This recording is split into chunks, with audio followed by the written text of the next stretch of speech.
for the squat lobster. Okay, Brian. What's the current net vector on the DP? Is it still to the southeast? 100 to 110 if we lose all. Gotcha. Okay. Copy that. We'll proceed with caution. Did you guys copy survey 1? Copy. Yeah, so it's currently pushing towards 110? No. 100 to 110 is the net force on the DP system. So if we lose all, that's where we're going, which is it looks like a cutthroat eel swimming through the frame. So most of it's wind then. Yeah. I don't know if I said this, I apologize. There's so many different things going on inside the control room. There's at least 3 Acanthogorgia colonies there in front of me. And I don't think we've had a close-up look at the bamboo coral colony yet, Todd, so I see one coming into frame. Yes, please. Okay, I'll get Thank you there. And we're just passing the area that before we had the watch change, we had imaged the large telepathes black coral. So those are just off to the port side of the ROV right now, so we're just a little bit further along to the right. Okay, video, as you need to sneak in there. I'll try to get it center screen and stable.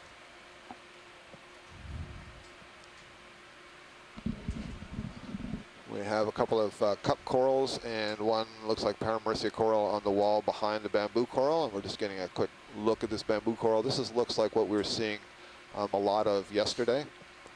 You can see that kind of nubbly hold fast. It's holding the colony to the wall. This is a fairly big size colony, and it's growing vertically out of the wall, and at least in bamboo coral terms, the tissue here is fairly thick, and you see that the polyps are very densely clustered on all sides of the branches, and that's all the information that we can use to identify this thing. The other thing I can see very, very clearly is they're very spiny. There are these needles that are extending upwards on the upper side of the polyp, and it's quite easy to see on some of these. That's terrific, Todd. Thank you. Okay. Video whenever you're good. No associates can be seen on this bamboo coral here. There's one very small Paramercia below it that did have an ophiuroid. I think if we can just glance over to the left side here, there may be something on the flatter part of the wall. Up and left, Scott? Yeah, it looks like what's slightly above us is... we were seeing it in the brow cam, so I'm not quite seeing it now, but I think it was, let's just go forward.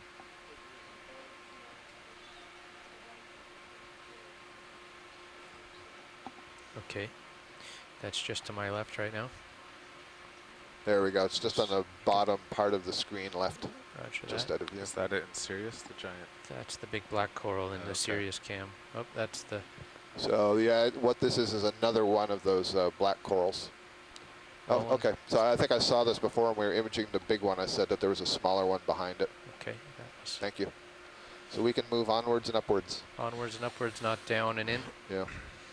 Okay. Or one splitting.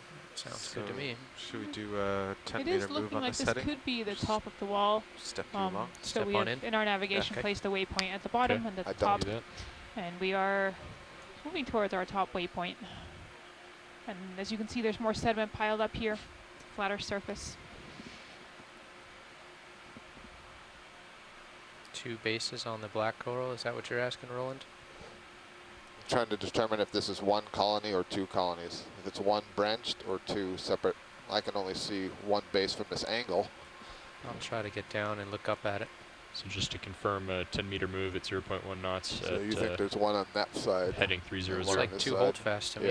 Okay. Sounds good to me. Thank you. So 2 separate colonies. You want to go in on it? So this is a feel free. Bridge nav. One of the things that's interesting about what we're looking at here is that based 10 on the meters growth at form of these 2 black coral colonies right now, we would identify 300. this as the genus Bathopathes. Bathopathes grows with one center axis to the skeleton, and then it has these very simple branches arising from the left and the right, and the polyps are arising from that. You can see all the tentacles from the polyps hanging off. Now you saw that really large colony that's still just off to our left side. is essentially the same structure, but those side branches begin to branch themselves. And that's one of the things that distinguishes it from these Bathypathes. There are other characteristics that are fine detail of the skeleton itself that we can't see in these images. So one challenge of identifying things from the video and from the images is that if you're capturing these things at a relatively young age before they've branched, you may be fooled into thinking it's one kind of species and not another. So we can certainly say that this is a black coral. We can easily put it into a particular family of black corals, but it's a little bit harder to say what genus it belongs to. Like this guy here. Given that we had that large telepathes, I'm inclined to say that that might be two smaller ones. And here's another Swiftia octocoral. We saw one of these down deeper. This is a younger colony. Right now you see two sponges in the view. One of them's orange and one of them's white, but coming into the top center is one of these Swiftia octocorals. And you can see the polyps extended. These polyps can retract completely into that tissue so that you wouldn't be able to see the tentacles and so on. It wouldn't look so fuzzy. How's the ship move looking? That's good for me when is there a lot video of is happy.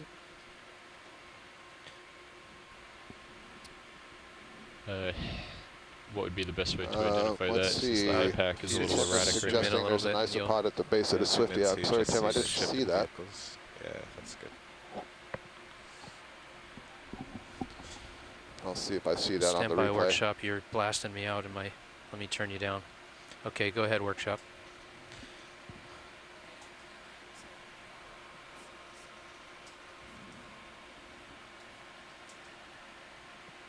Yeah, roger that. We're gonna have someone sit and survey one as a backup runner as needed. Jeff's coming up to sit there and work on the computer. Okay. Workshop was like, yeah, it's so loud. did you hear it through my yeah, they called me first. It's very loud. yeah. Hey, video. Even with ROVW at negative a few dB, they came in extremely hot when they called us a few minutes ago. Like many times the level of everyone else. Vocal hot. Vocal. Overall level was real hot. Okay, ship move looks pretty consistent. We're about halfway through. Okay. A little more than halfway. Thanks, Nav. Do you think you're moving yet, Carl? No. So we're just drifting laterally along this wall. You can see this is probably the top of the wall. The sediment's building up again. And I believe we are resolving some issues here. Trying to make some plans on the side of the ROV navigation. If you look at high packs, so Might be overcautious. Yep. Well, if you think we need to dial in another move. Yeah, it looks like actually we've We currently have 25 different scientists or groups of scientists joining us from shore in the instant messaging chat room. I'm going to read through some of the names. I don't recognize everybody, so if in the chat room you want to put your affiliation, then I can announce that as well. I see Alice Stratton at the top of the list. Sorry, Alice, I'm not sure where you're joining us from. We have Andrea Quattrini. Moving at 220.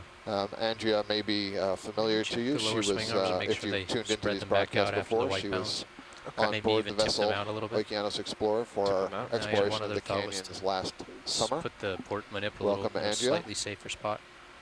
Brad Stevens, introduced Brad before from the University of Maryland Eastern Shore. Okay.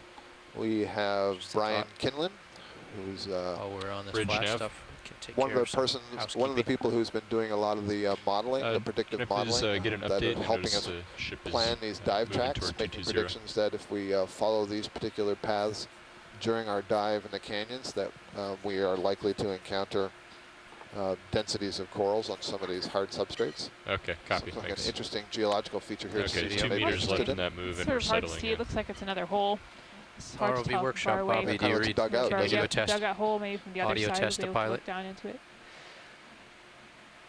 It does That look sounds like much better. there's another Thank you, cliff Bobby. face Good ahead of copy. us. So I'm still not entirely sure if we're at the top of this wall we've been coming Okay, up. copy. Yeah, Yeah, we so got that Jeff ledge. up here as a runner if we need him. Looking at the sonar over there as well. But the Do you have, not much going on. wanna Serios. fire up port valve pack as well, Carl? Yeah. Lots So of you're gonna use xenophyophores, the, the single-celled Yeah, just organisms there you that go. produce these mud balls, basically gluing them together in these concretions.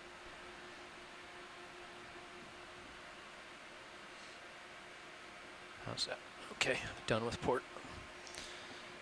Unless you want to play with the swing arms. Yeah, I'm playing.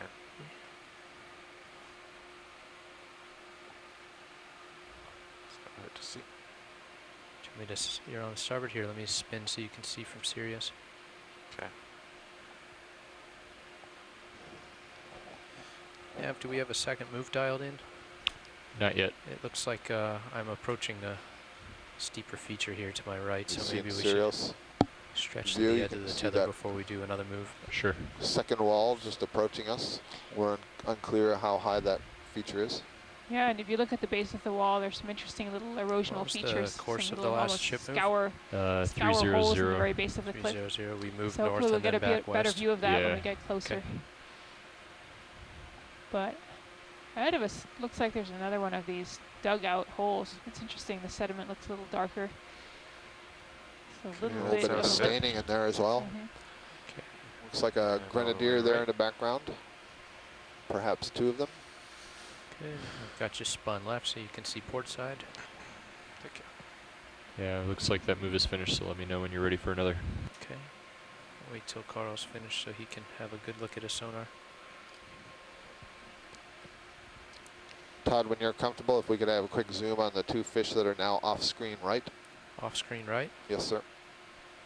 Okay. And I'll spin us back that way. I think that's about even now. Yeah, you can see it in the port rail cam pretty nicely, Carl. Yeah. One of that fish. That one, Scott? and there's another one just behind it. There you go. We got them both now. Okay, video, I'm going to stretch out a little closer before we zoom.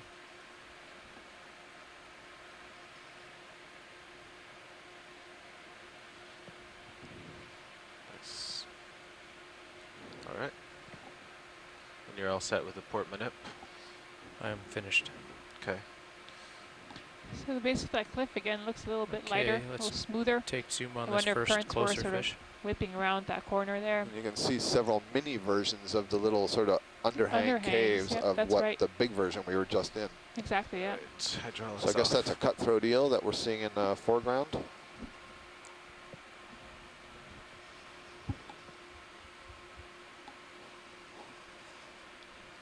Pardon me, a halosaur? Nope, I'm getting different opinions.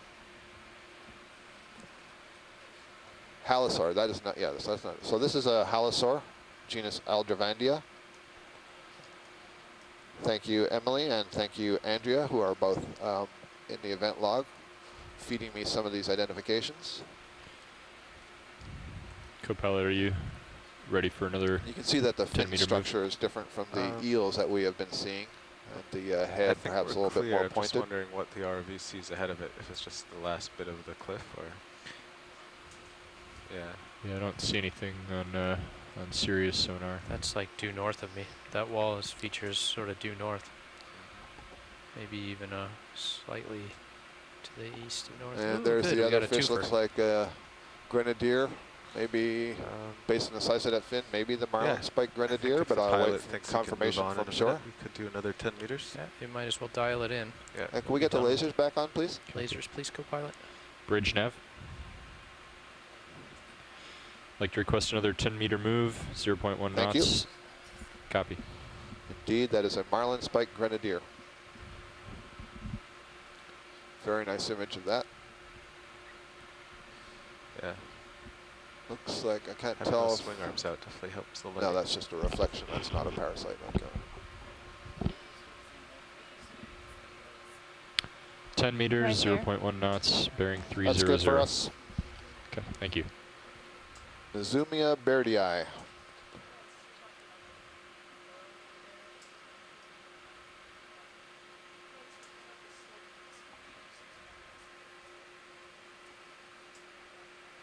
You can see some small arborescent structures arising from the mud bottom. These may be foraminiferans as well.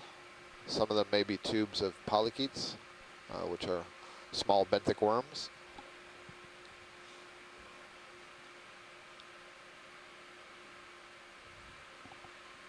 Shall we reach out and touch this vertical feature?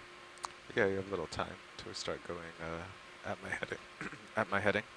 Roger that. Surprised. Not a lot this of must not be very high biology on since the you don't lower see it part at of this all. wall anyway. Yeah, There are I a don't few think so. things, but certainly not the density of cup corals that we saw just down below on that larger Looking up a wall. little We'll bit. see if there's Done with anything lasers. as we move up the wall, but Yep. I can see Video, 3 or are we 4 full wide on colonies here and there. Thank you. I'm gonna.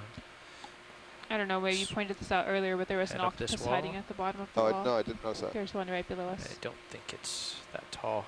I'll come a Actually, bit could to we, starboard is just it to too late follow for you. us Thank to look down and try to zoom in on that octopus? Oh, where It's was right the at the bottom of octopus? the cliff. Oh, okay. I better get back down there. Yes, it was just to our right, So possibly. far, this or- is the overhang, underhang dive. What's that? Plastic? That's right. Is that what you were That's talking not, about? No, there's definitely an octopus. Okay. He may have been That slightly does to the look like right. plastic. I was on Either to the bottom. right or the I don't left. want We to had push the moved dirt after we around saw him. video. That looks like It plastic. does look Yeah. like plastic, yeah. Yeah, let's pan out. I'm gonna just rock it right. He was hiding in the Try shadow not to do under what the I just overhang. did.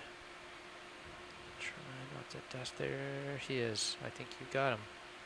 I saw his arms down there. There's Yep, might there be he a is. couple of them. Yep. I'm gonna set down Uh-huh. here. So we're going to bring the ROV down just a little bit here so we can get some more light in there. 1, 2, 3 octopus under there. Huh, how about You're that? welcome to Oh. work the lower arms if you think it'll help, Carl. Yeah, well, I guess There's we something are- purple on the rock are as gonna well in move the another foreground that 15 may meters be or so, but bestowing the to first what direction? octocoral clavularia. Go ahead, Bridge. 300. I'll inform the pilot. Thanks. I copy that. Copy that, pilot. Yep.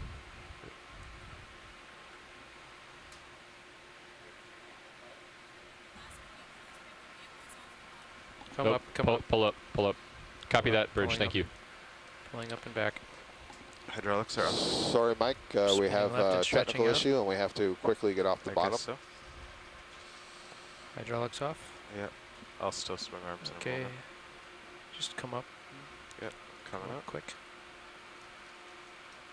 Watch lead nav. Hold that heading to keep me in view for a Nav, moment. this is watch Okay, lead. got it. Probably already surmised, but we got a call from the bridge to pull the vehicles Come up, up and fast.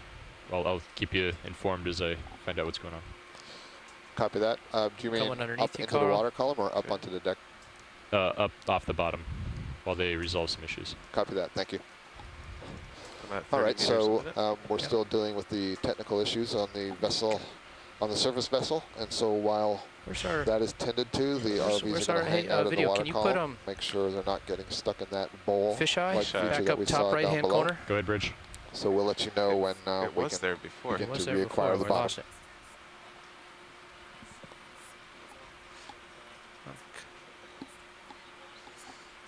It's got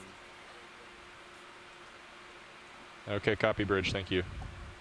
You can Pilots, inform you heard Bridge that pilots are just about stretched out and got each other. in a nice tow configuration, and we are coming up.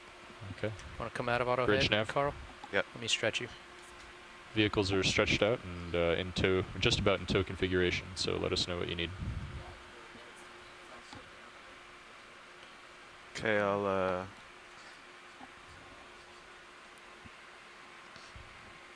locked in at 30 meters a minute, Okay. and I'll get the lower swing arms in. Copy. Roger that.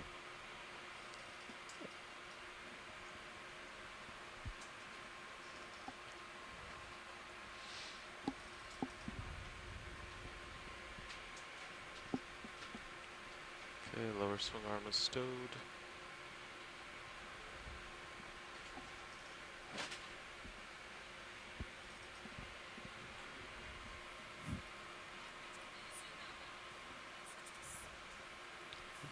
Copy.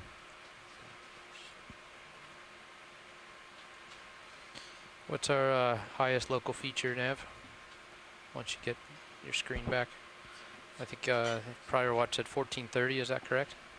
1340, I think. 1340? Yeah. Okay. Okay, Thank you. let's come up to 1340. HQ's off.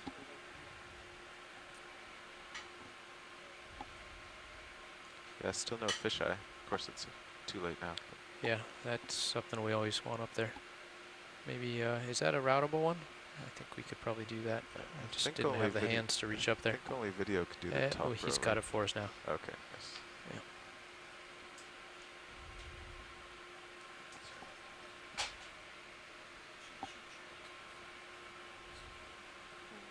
Thank you. I wonder how it swapped.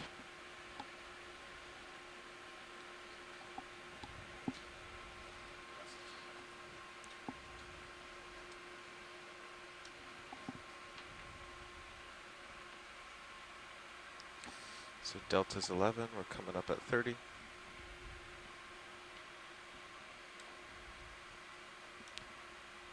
Yeah, so the top of that feature is just about 1330. It's 280 meters away or so. Okay. Well, let's be safe. Doesn't take long to get back down. Yeah. So if we lost all propulsion and the ship started drift, we expect it to go about 100. we heard. 100 Well, to 110, they said, right? So I'm looking at the Doppler. We got 1.3 aft to forward and only, around 0 port to starboard. yeah, so that's what would bring us northeast, and then the wind would push us more east, get us somewhere between northeast and east. Yeah.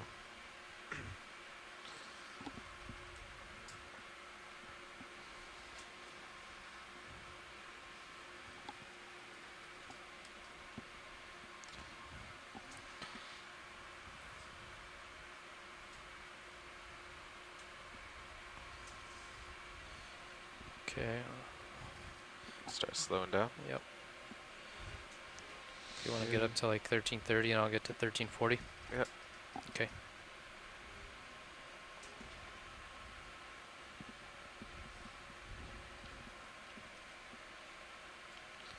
Go 1330. Stopping winch. Going into auto depth. Staying stretched out. Hold that.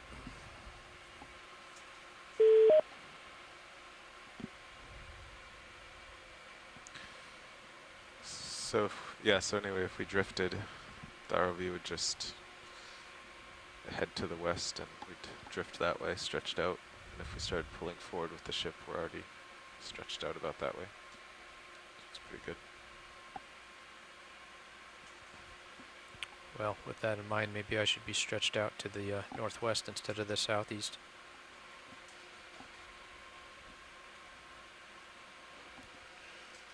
I pulled away from the wall instinctively, but in practice, we want to already be stretched out in the direction the ship will start moving, right? I can walk Yeah, us around. so southwest is splits between whether we're drifting or pulling forward, huh?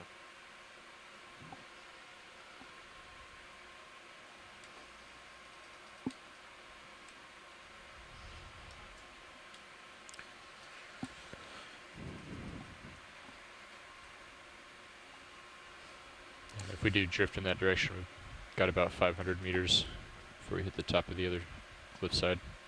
Okay, but we're above it, yes? Yeah, right.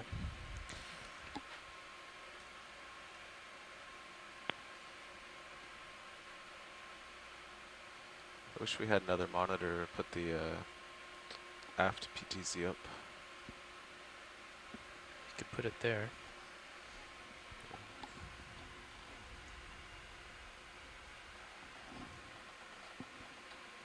Right? Yeah. That's it.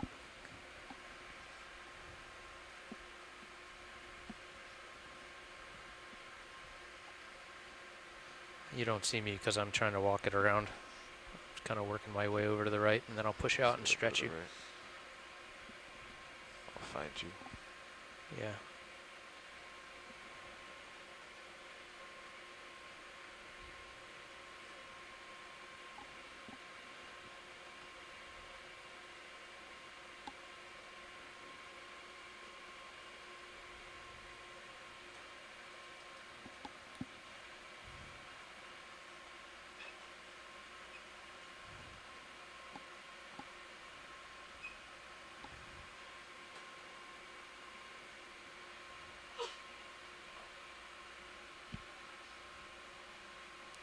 And I'm going to pull you that way.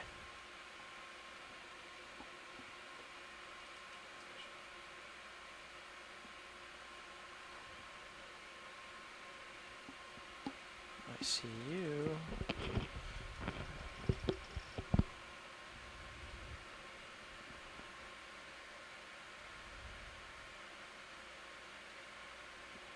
There you are. Alright, now I'm stretched out to the southwest. There's no chance that you'd run me over if the ship started drifting.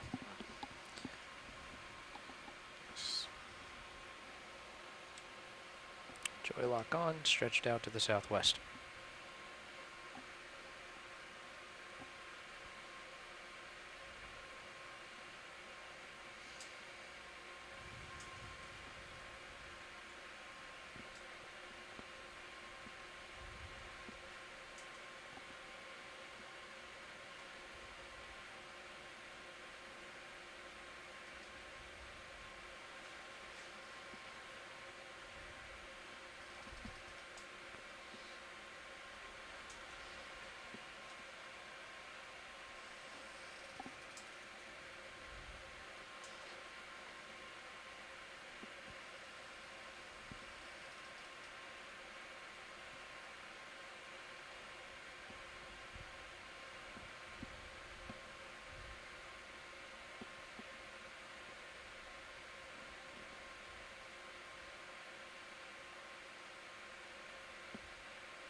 Wonder why the forward arm is partially deployed.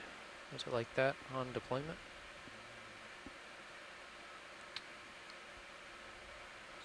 Maybe. I can pull it back in. Enabling HPU. Oh, it actually. Yeah.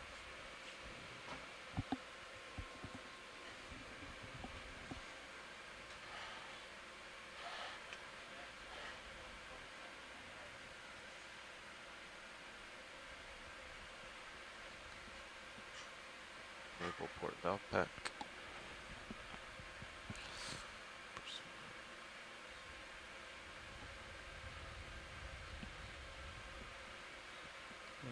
Not while they're overheating and checking their DP for.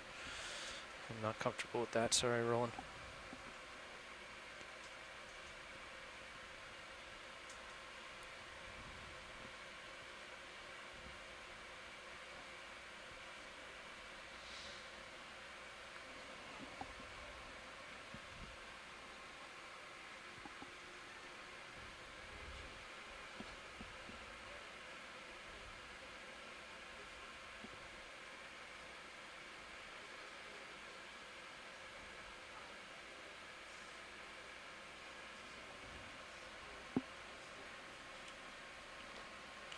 I'm going to decrease delta depth just a little to take some of the yanking out.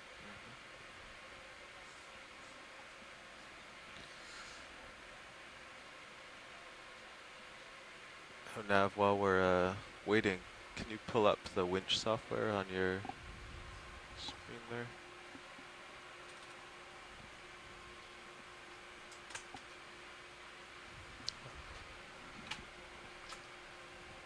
I think, actually,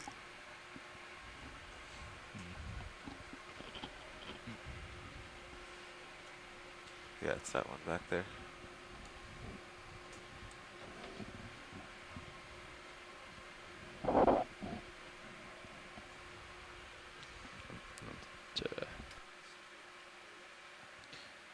I think it's another little, yeah.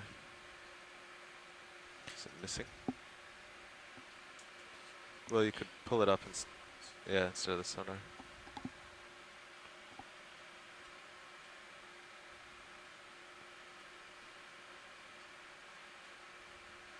Oh yeah, you know what? That upper screen doesn't have a KVM. Yeah, sorry.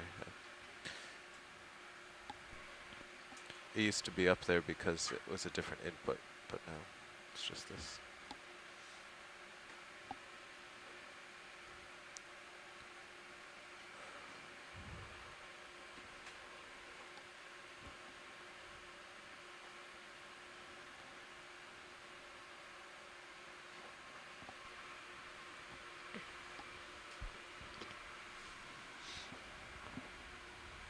So is there anything in particular that you're looking for? I mean, obviously spikes in the tension, but Yeah, I just thought if we had it up and we felt a big wave, we could try to learn. Josh has added some more sliders and buttons. The standard deviation's been about 1,000 the past few dives, so the fact that it's higher than that tells you something today. For those of you tuning in on Peak of shore and wondering 12.5. what's going on, this is the wow. NOAA ship Okeanos Explorer with the ROV Deep Yeah, the data I Discoverer processed from last cruise. and Sirius in the water standard column dev was like in 980. a minor canyon Wow. What is it just today? to the east of Beach 1371. Canyon. We're about 100, I don't recall, 170, 240 miles, I think. I just did this east last night. The of, data stuff. It's a Long normal Island. distribution. Two Long standard Island devs Sound. gives you 95%. And we had been is one exploring the standard floor of this deviation? canyon. We landed at a 87 depth of approximately 92 or forget the numbers. 1,516 meters, and we did a bit of Use that as exploration an in exercise for the Dan. sedimented canyon I- bottom, and we I came only up did a 2 wall to of get about 20 95, meters so I tall. forget It what was one is. quite hard, a carbonate wall that had a variety of cup corals and octa corals on it. But we're currently just troubleshooting an issue with one of the thrusters on the vessel, and so as the ship's crew work on that, the vehicles are hanging in the water column to be at a safe distance from the steep walls of the canyon. And once we get that resolved, we will head back down to the bottom and resume our exploration. So please stand by. 68. That's all? 68. Yeah. Oh, 68, 95, 99.7. 3 is 99. 99.7. Oh, so that's almost all.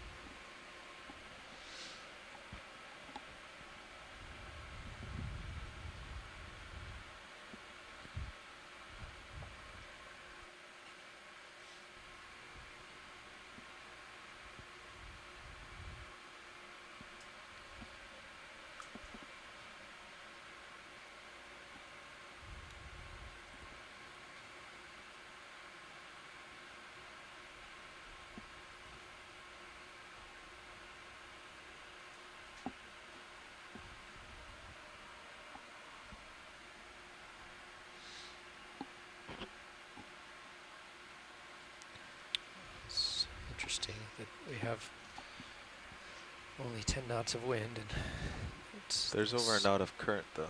Yeah. It's actually been pretty The other consistently direction, like though. From the 1.5. stern.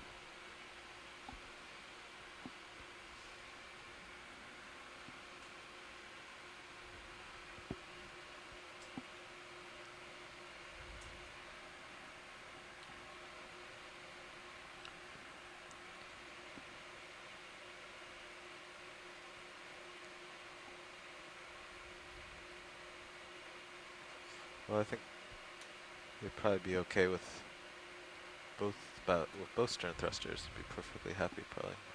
Both only want it. Couldn't take it. Todd, are we able to zoom in on these little pink things that are drifting Oh, just in sure. front of us? Of course. Let's have a look and see if we can identify them. They seem to be moving so slowly. Why not? Little copepods, of course, the insects of the sea. There will be literally millions of copepods in the water column.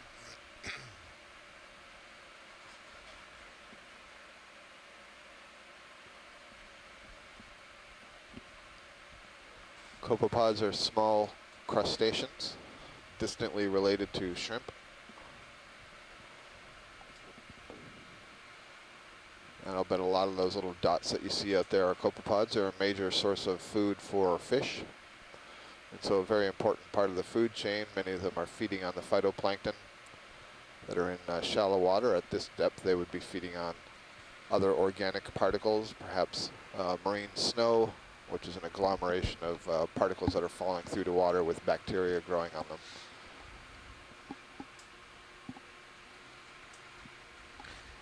Nav, have we moved at all in the past 10 minutes since we came up?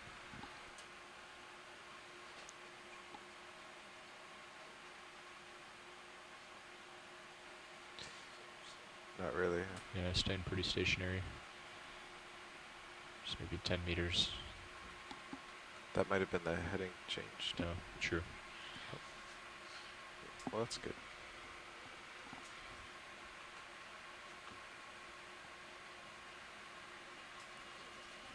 Does the Doppler have any port starboard current? Very little. Yeah, actually, since that rotation, it's gone up slightly to 0.3, 0.4. Go ahead, survey 1.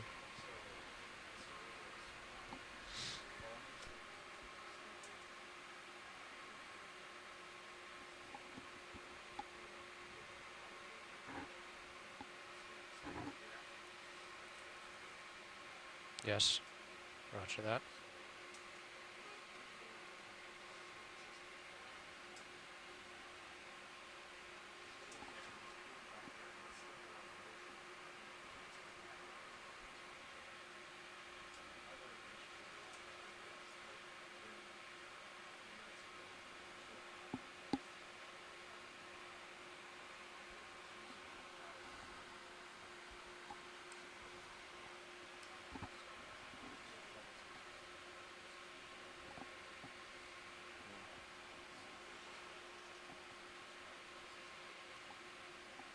Okay, Brian, we're in a very stable and safe position here.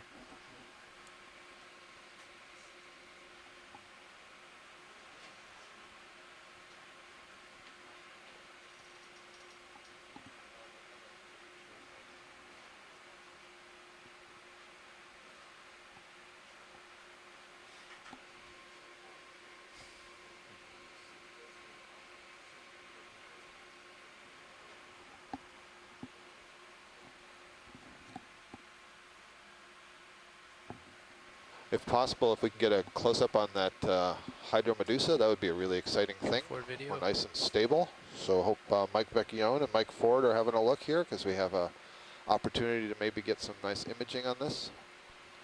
I'll try to spin the vehicle. Thanks. Oh, it's They never want to cooperate. Oh, there we go. There he is. Terrific. There we go. That is awesome. Come on. You're way in there, aren't you?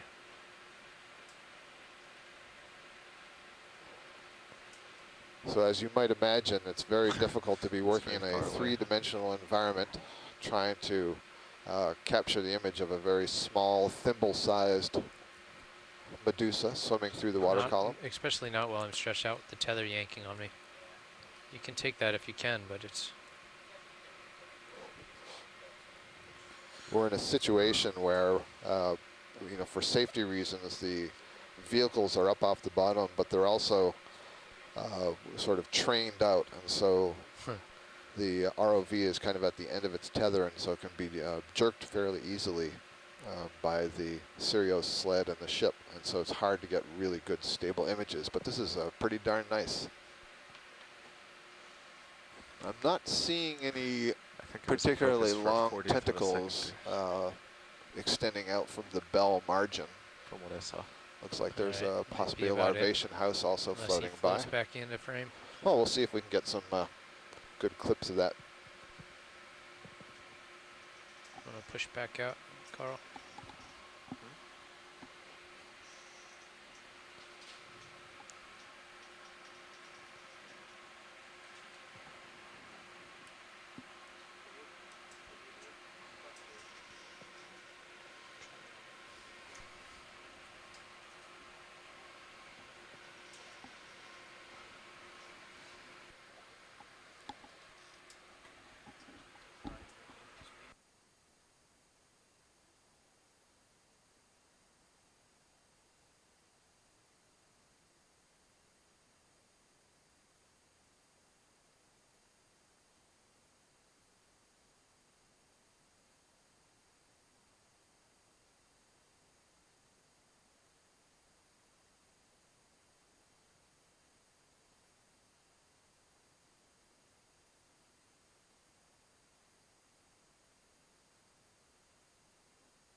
Thank you for knocking. This looks like a Nathaphausia. This looks like a, it's basically a relative of a krill. A euphausid. Gorgeous image. Beautiful. So this is related to a shrimp, but maybe some of the crustacean biologists on shore can verify if I identified that correctly.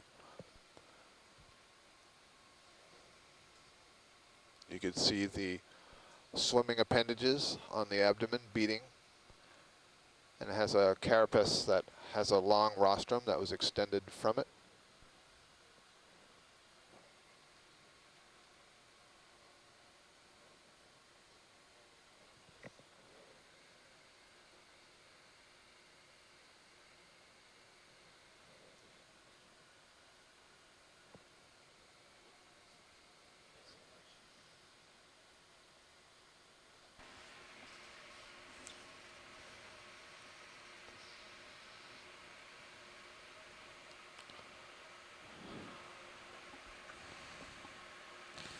Did you get anything out of that video?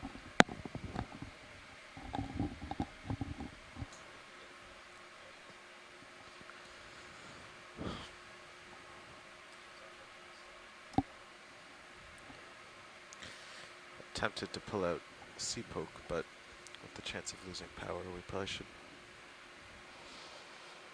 I'm just doing a little bit of a quick checking online here, and I think it's a good bet that indeed that was Nathaphausia. That is true. Nathaphausia is actually a mysid, and a mysid is a possum shrimp. We've been seeing some very Looks like small the ship is possum actually holding shrimps, pretty steady too. and these are related to the Terrific. amphipods, the one that is able to brood their eggs in a small pouch. The pouch is called the marsupium, just like you would find in the opossums and kangaroos and so on. So it would carry around its eggs for a while until they hatch and then release them. And that's quite different, having that little pouch underneath the So, Pilot, what do you thorax think than is for other shrimp, the problem which may with our, carry the eggs on those starboard swimming tail cam? legs, or may simply release The them rail cam. into the water column. I think the upper left is the valve pack we learned on deck. Mm. Something shining off it. Why is the port one not Yeah, the port, shine so much then?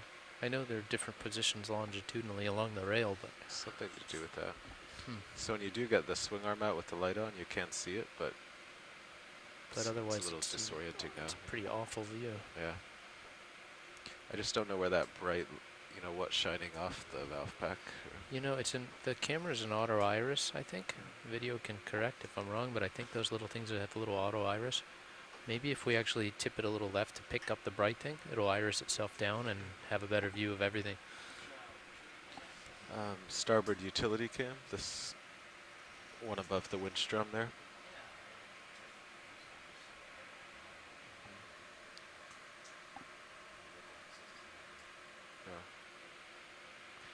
We're just noticing how the port. Yeah. We're noticing how the port one has a great picture, and the starboard one is all washed out. On the left side.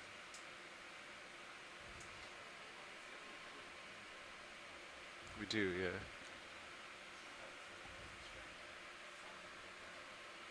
So.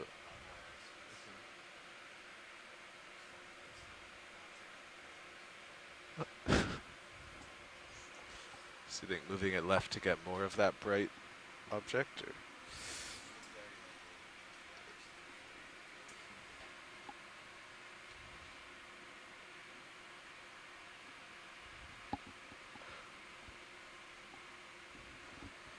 We can try that tonight. I kind of like how you see a little bit of the vehicle in the port one. Yeah, 'cause otherwise you look up quickly and you don't even know which camera is which. Yeah. The starboard one's further forward though, so bringing it further left, you have to bring it more further left than the. Yeah, I see.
Mind if I look around in this?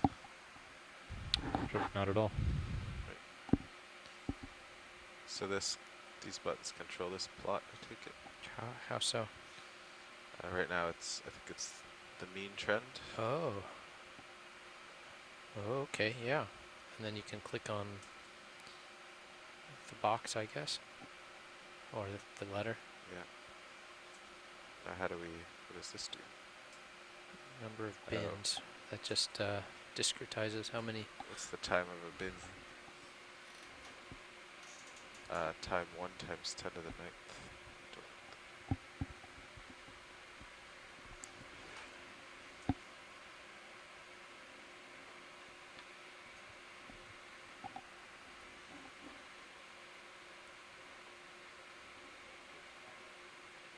Oh, so it's the same time period. It's always an hour. No.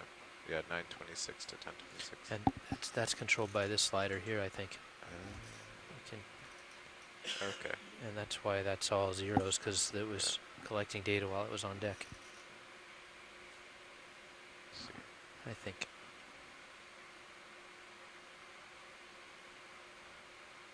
Oh, I think, yeah, Josh restarted it an hour ago maybe. Oh, okay. So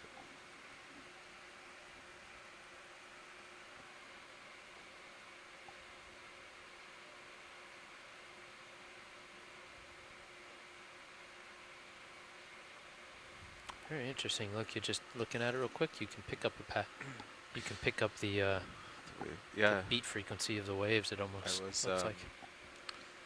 I have this data and then the pause MV. And the pause MV shows it really clearly because it's it.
I wonder how you interpret this snap load trend. I guess since we haven't had any, there just aren't any. Is that the... Okay.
Seems to automatically return to the current time. I thought there was a setting to... Is this that same shrimp that's in the center, or just hanging around with us, or is that a fish?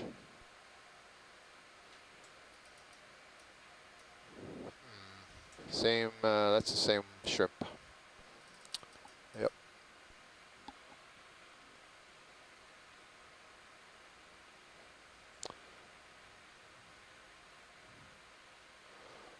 Or at least that's a mysid shrimp. It may not be the Nathaphausia. It doesn't look like it has the same shape of carapace. Thank you for that.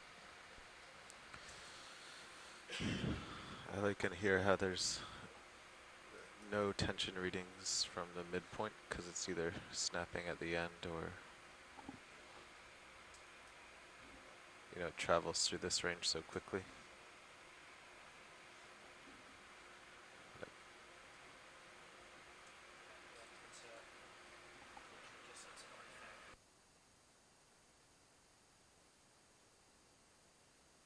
I guess that's an artifact of the sampling rate being 1 hertz.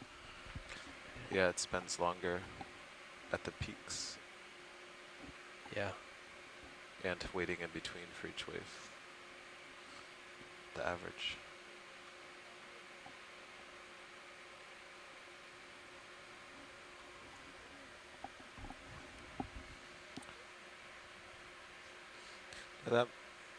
That might not just be the sampling rate, because a sine wave,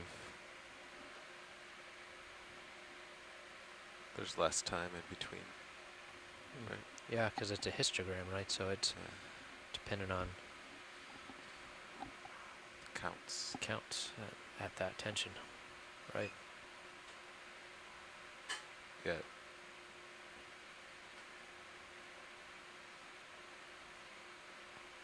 So a sine wave spends more time at the min and max than at the middle.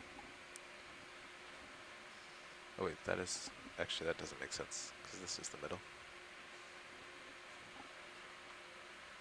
Well, it's not a sine wave, right? It's a.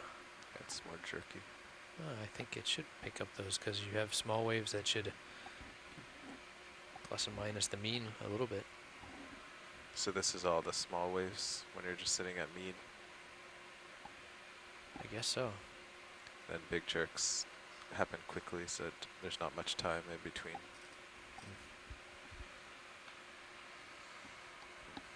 There's a big one.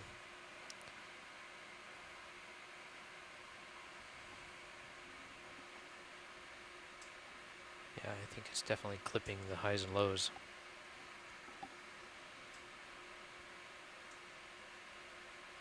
What do you mean clipping? We're Oh, not 'cause- sampling fast enough to pick the highs and lows. Yeah. I think this shape of this curve would be a lot more, be a lot wider. Your standard deviation would be substantially higher if we're sampling faster.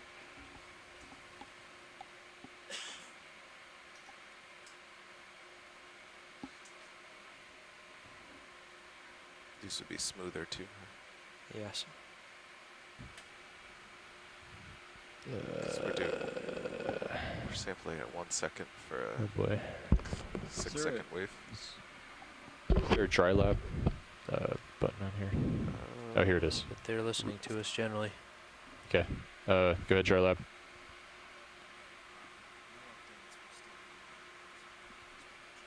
Okay, thank you.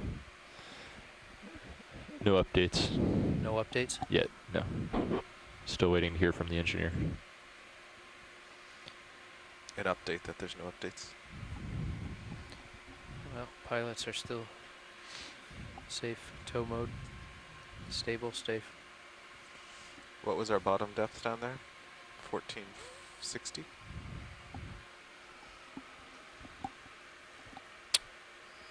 No, it was just over 15, wasn't it? Or I mean, where we pulled up from. Uh, I forget. Do you have that? Yeah. looking.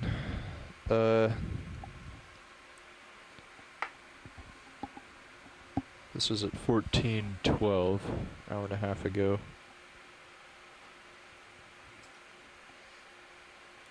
Yeah, actually it's not written here. We can,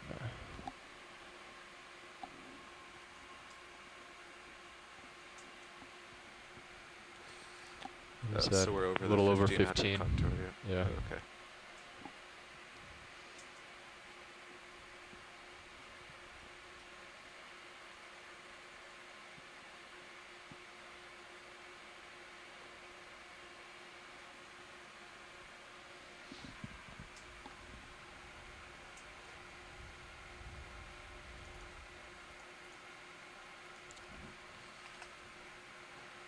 Yeah, the max of the last hour was that big one just a minute ago. Which was This what? is Susan Schnur on the Okeanos Explorer. 11,486. For those of you joining us from shore, Almost we double are the still mean. hanging in the water column here. We're still trying to resolve some of the technical issues on the ship. So we'll try to keep you updated on that. But for now, we do have to just wait in the water column and see if we can continue our dive.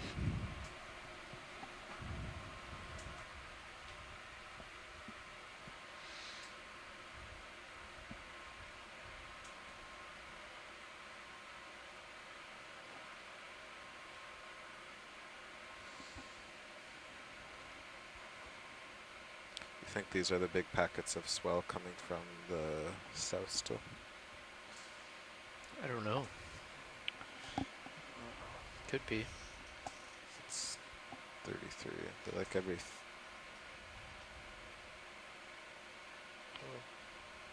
every minute or so, actually. Maybe 1 or 2 minutes.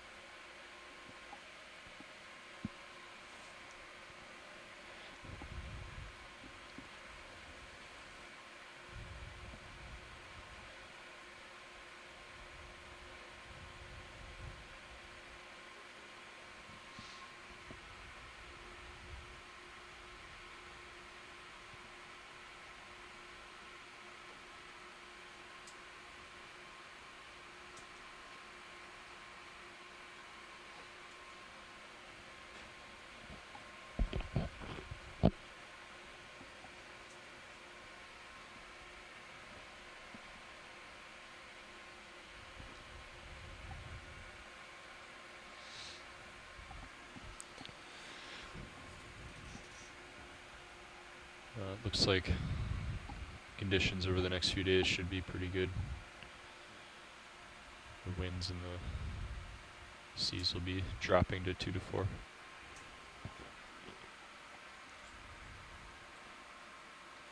Which region is that? It should say it at the top of the regional, just below the synopsis. Georges Bank between Cape Cod and 68 west north of 1000 FM. Okay, that's north of us though. Yeah.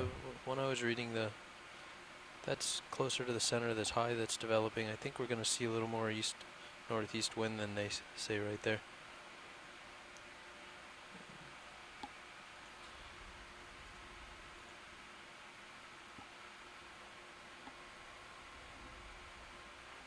If you click on the light blue one, that South of New England between Great South Channel. we're kind of like on the southeast corner of that region.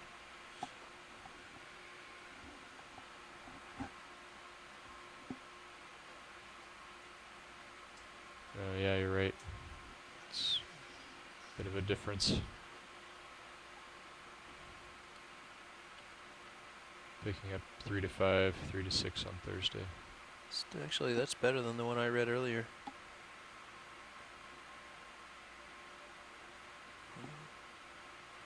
East winds 10 to 20 tomorrow, coming 10 to 15 knots late.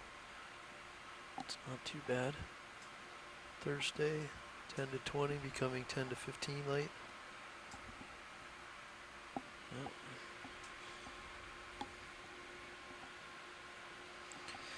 And we'll see.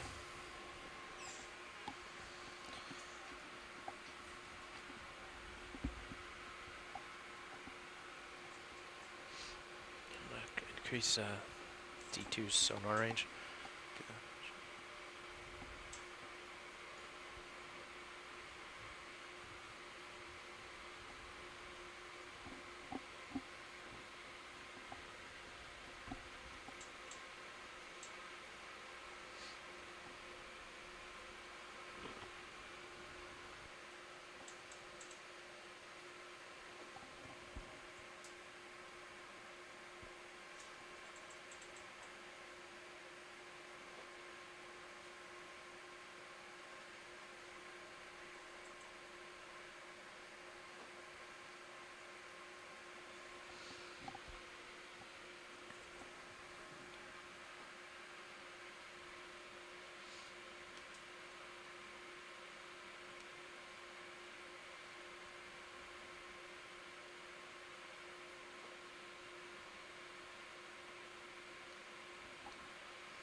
Quite the current from stern, 1.5 knots Wow.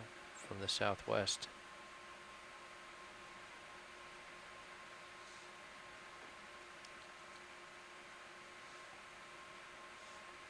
I think it's tidal. I don't know.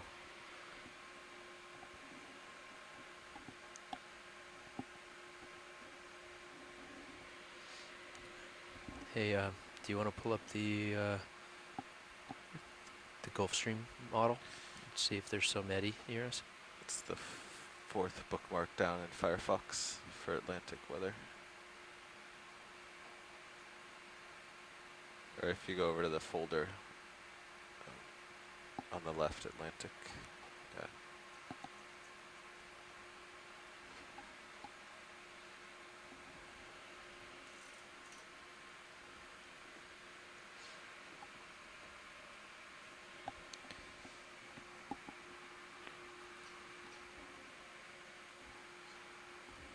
There you go, video. T2 HD. Is there a particular Oh, whoops. No, that's the wrong one. Sorry. Yeah, that's it. Third one time. Sorry.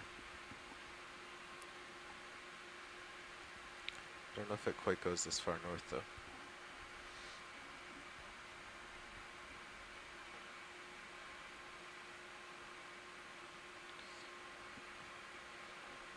Where are we now? 1.51? So we're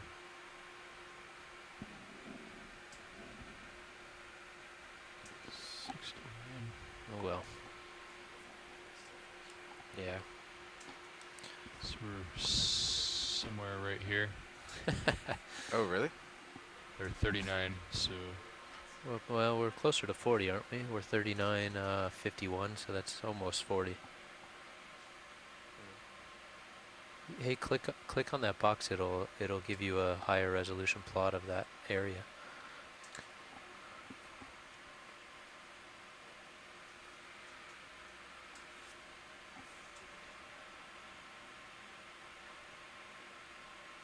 This takes a while now. What? Oh, you're looking at it too? Let's see yours better.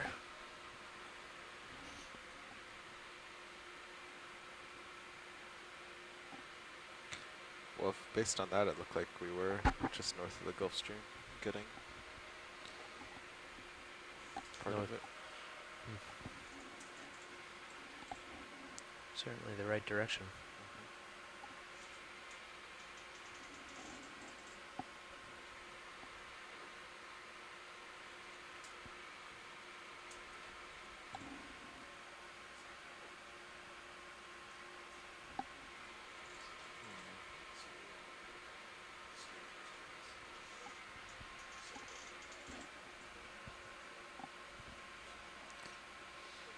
That's slower than normal. Maybe try reloading.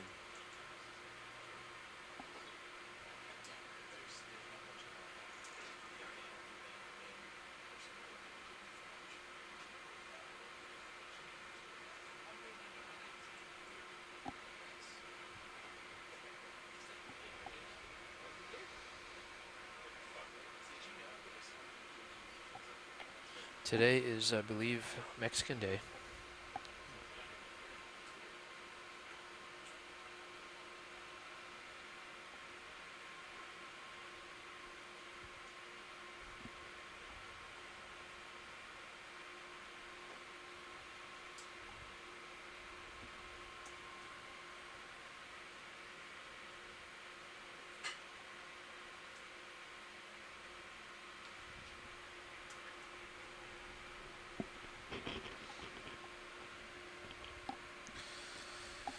I don't know. It usually takes just like 10 or 15 seconds.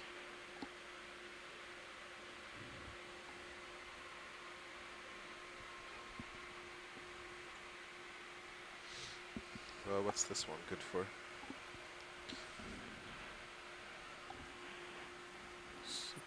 Like 69 and a half and almost 40.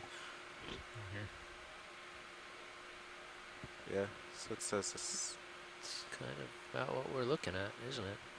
southwest current. Light blue is Yeah, maybe even between light blue and green, yeah, 1.5.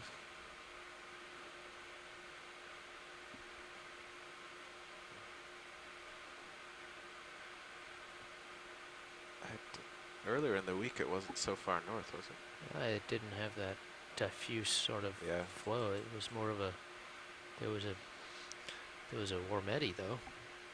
Yeah. Remember we had that little finger of a current that one day The that one affected knot, us yeah. in the morning but not in the afternoon. Oh, yeah, yeah. That was like 3 days ago.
Nav, Copilot.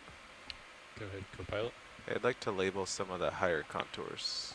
Sure. So people keep asking what they are. So if you go to up top, I think it's Options, Layer Manager, you can turn off the 10 meter ones Yeah. Just in the hundreds. Now you're able to mark the 14 and 1300 ones. Okay. It's 15.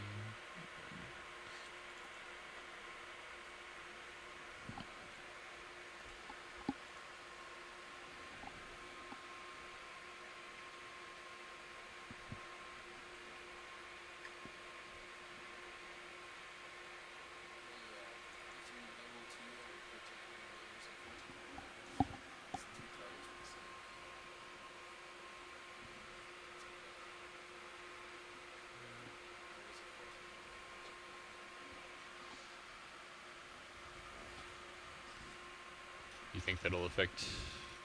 I think it's okay because they have their own Latin long and everything.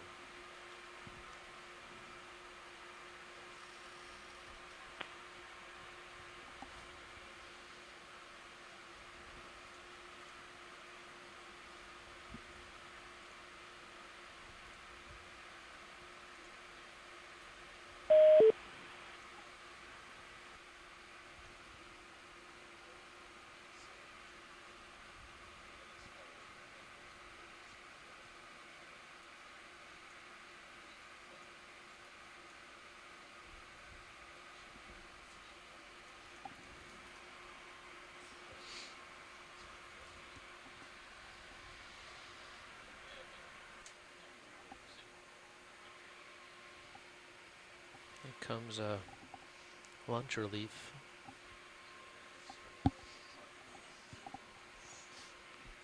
Pilots will be swatching out for lunch right now.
Video.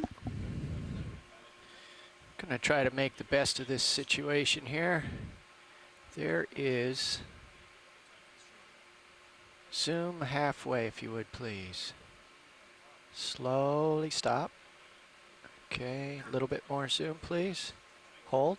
Focus. Oh, right, hold that. Hold that. See the thing floating off there? Hang on. Tilt down a little bit here. That thing. Whoa, that's what I'm trying to find out.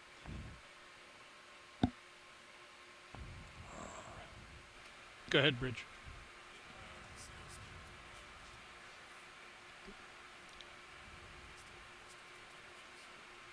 I copy that. We have permission to continue. Are we in DP right now in holding position?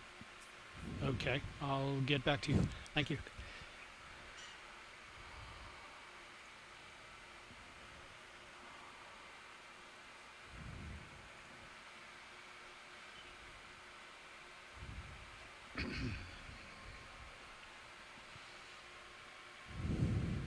So, Well, Bridge has just given us permission to continue the dive. I have to ask co-pilot to leave his reverie.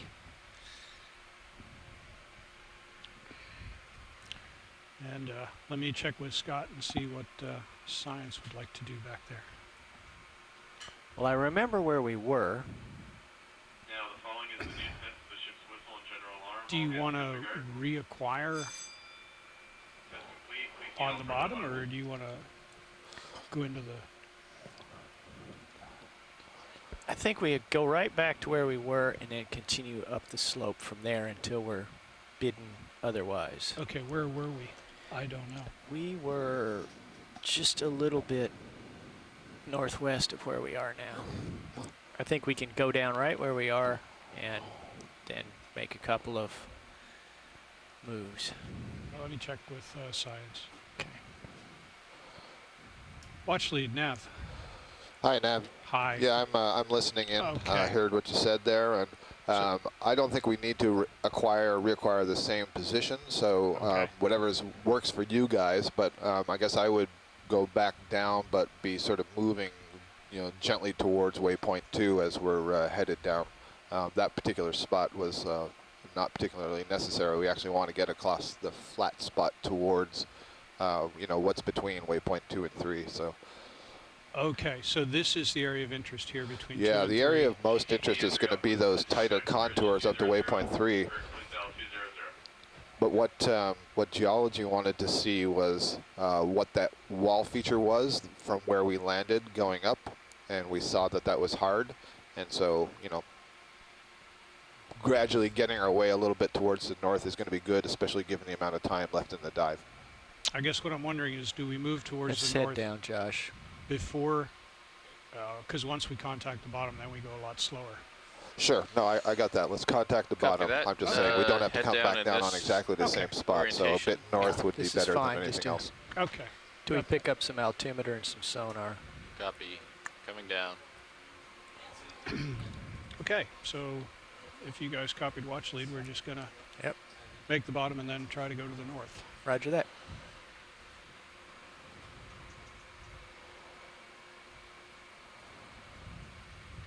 Bridge, Nav. We're going to go ahead and I'm descend at at this point and 29. reacquire the bottom and then Roger maneuver that. once we're on the bottom. So just hold position. Thanks. Outrun you. You still have forward way on, and should I Just- put auto heading? I'm pushing out a little bit here. Okay.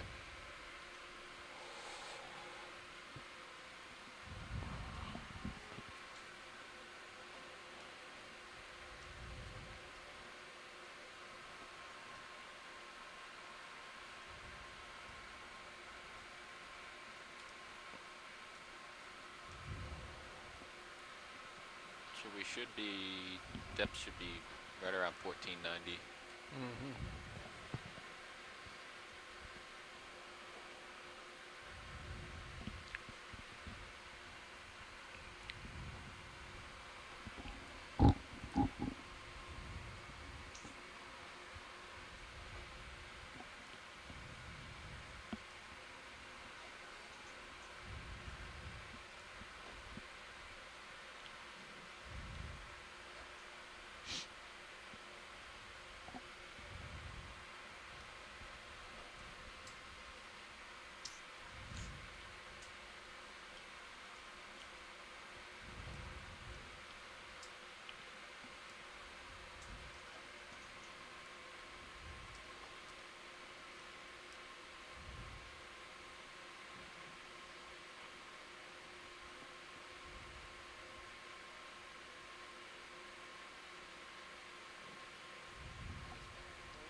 Sonar locked, 75 meters altitude.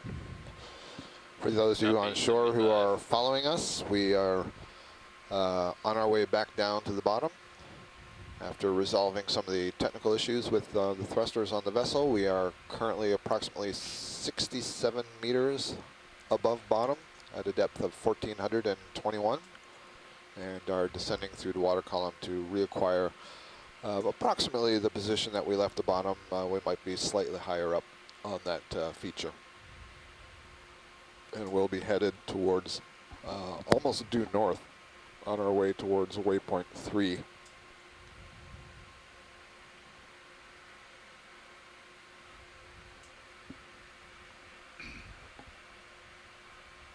Sirius is 50 meters above. I'm going to start slowing down a little bit.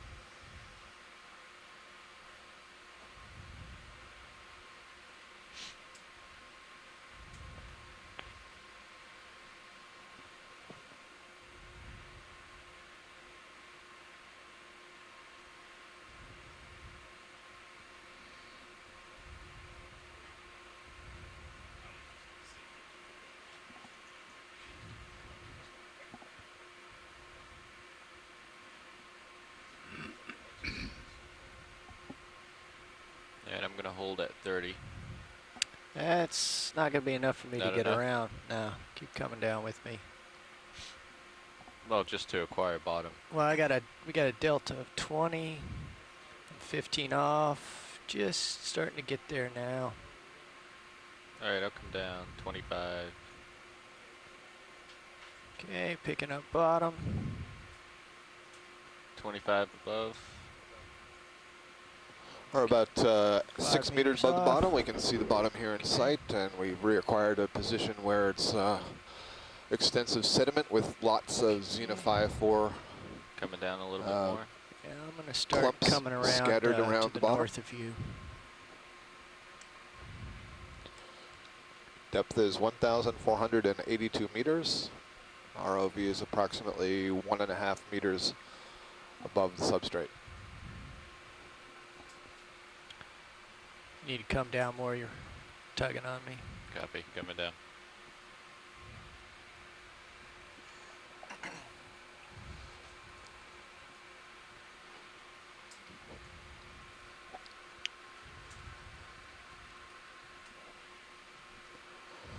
As a reminder, we're in this Come left to canyon acquire. Whoop, diving what up do we got here? That's a the rock. western side Coming of the wall of the canyon. Canyon is oriented almost Showing your due sonar at north-south. all? Nope. When we initially got to the bottom earlier this morning, we were at Coming up, Dave. 1,516 that. meters. We are currently at gonna try to pick that up on my 1,479 sonar meters. So we've probably gone up over that first What was your step heading, that was east? in our Yeah, I'm bathymetry heading and our dive pretty planning. much east, dead east. And we'll be crossing Okay, I'm going to back up. some distance of this Come gentle around. slope with sediment until we All right, I'm at reacquire 30 meters above the next bottom wall, right which now. is a taller wall than the first one we went up over. Feel a little safer. Turning east. Look like a little outcropping of hard substrate there below the sediments. ROV I right think- now is pointing in a heading I of see you in bubble cam. 68, so it's looking Yeah, I'm looking off at. to the northeast, I think I came down on the top of this east-northeast. thing. And now it's Yeah. turning around back towards the north. Oh, still looking Nice. towards the I northeast. see your lights also. So you can see it looks like we're right at the top of that wall-like feature that we came up. Wasn't too tall, 30 to 50 meters, and you can see it gets much more gentle I'm going to come as the down a ROV bit. turns its heading now Tilt down and more acquire towards me. the north. I'm at 90 degrees right now. Yeah, so Yeah. we got too much delta. I'm getting jerked all over the place here. So the direction that you're looking now in the main camera Go is bridge. essentially looking up the canyon, going back towards the shore, towards the shelf. Okay. And our operation will be more to the west of north. Okay. And the vehicles are still Okay. Thank you.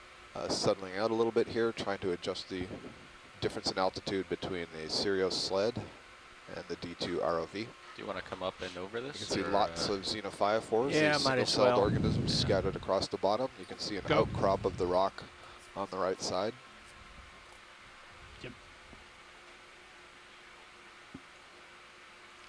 Our height above bottom right now is about 6 meters. Actually, it may be a little less than that. We may have been South sticking it or over a ledge. southeast? I'm going to South, turn my heading southeast towards would be your good. heading. Okay. All right.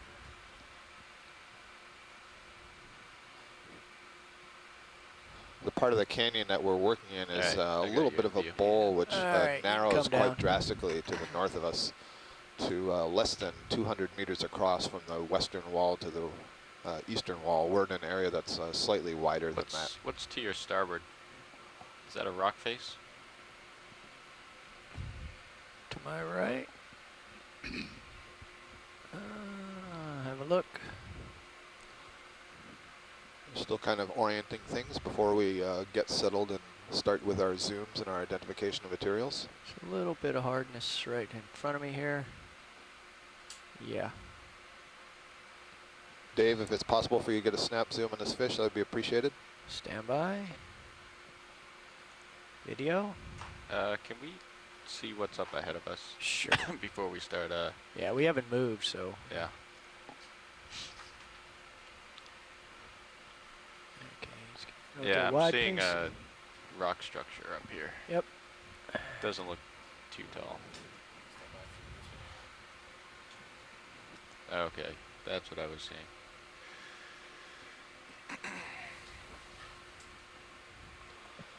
So we have another, looks like we're approaching the base of maybe just a small ledge, a bit of a wall. You can see it's uncovered, sediments at the bottom, and sediments just above it with an exposed white part. And if you look at the Sirius feed, which is on video 2, you can see that it's a little bit higher going further out towards the right side. Doesn't seem to be too much on this wall down face. To 80 meters or so. So I said we're in a part of the canyon that narrows as you go back up towards the shelf. And so you can think of us kind of in a little bit of a basin. And I think we might be seeing part of that basin curling off to the right there. Our ultimate heading will actually be more off to the left. We'll pass this and go upwards.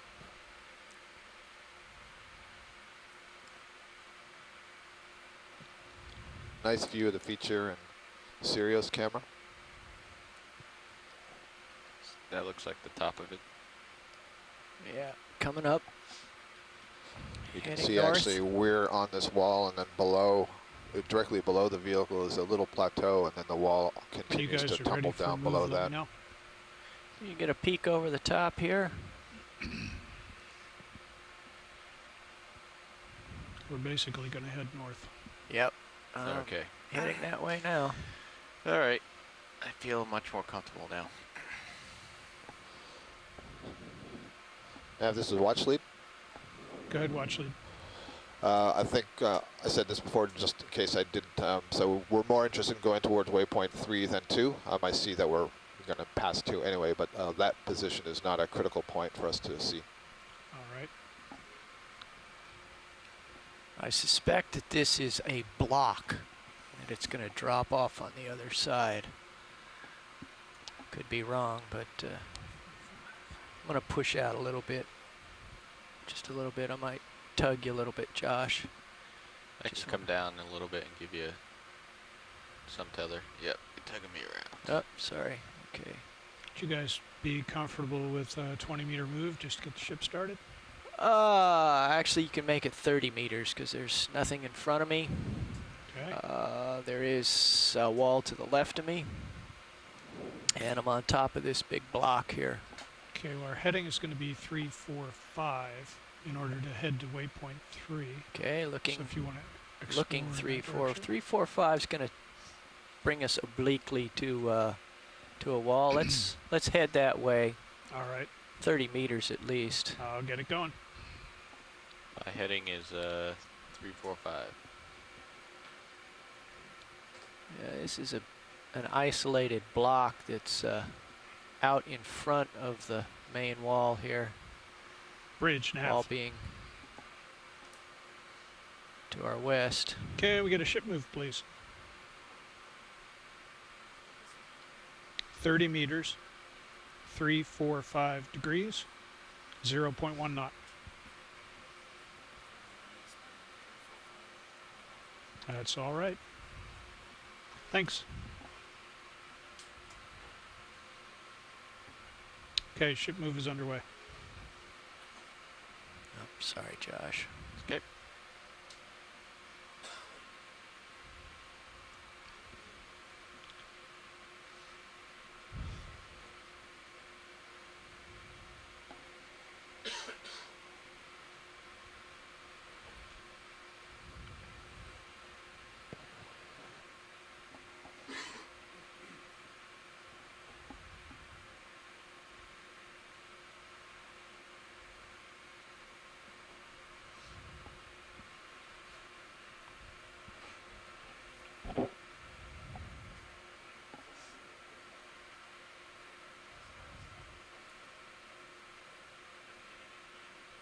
A lot of xenophyophores.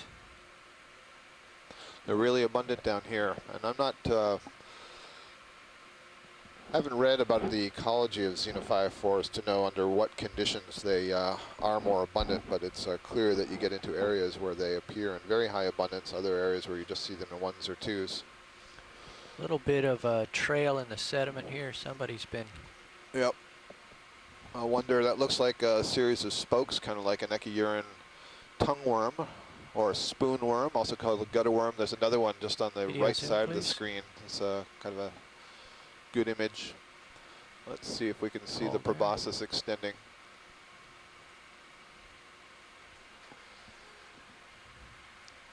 Just to the right, Dave, there was another one that had even more clear markings. Okay. There we go. That one right there. So if these are tongueworm burrows, this is basically a worm, but you don't see any outward segmentation on this worm. Looks like a little flat blob, a little bag, but it has a very long proboscis extending from it. Actually, the proboscis is extendable, so it can appear short, but it can be extended for more than a meter. It essentially crawls itself over the mud, picks up little organic particles out of the mud and transfers them back using small hair-like cilia back towards the mouth, and so it leaves those traces. So you see a variety of what look like spokes coming out over the surface. That's an indication of where that tongue has moved over the surface and cleared out some of the particles. Get tugged in a second. And so that way it's benefiting from all the food particulates that are drifting down through the water column from the area where there is sun settling here on the ocean bottom. And there are a variety of organisms that feed in basically that way, taking advantage of all the settled particles drifting out of the water. Not sure what this structure is. Maybe some piece of debris that's settled down here. And we have a little bit of a depression here. Oh yeah, there's a bigger burrow. Possibly a crab or some other crustacean burrow of some kind.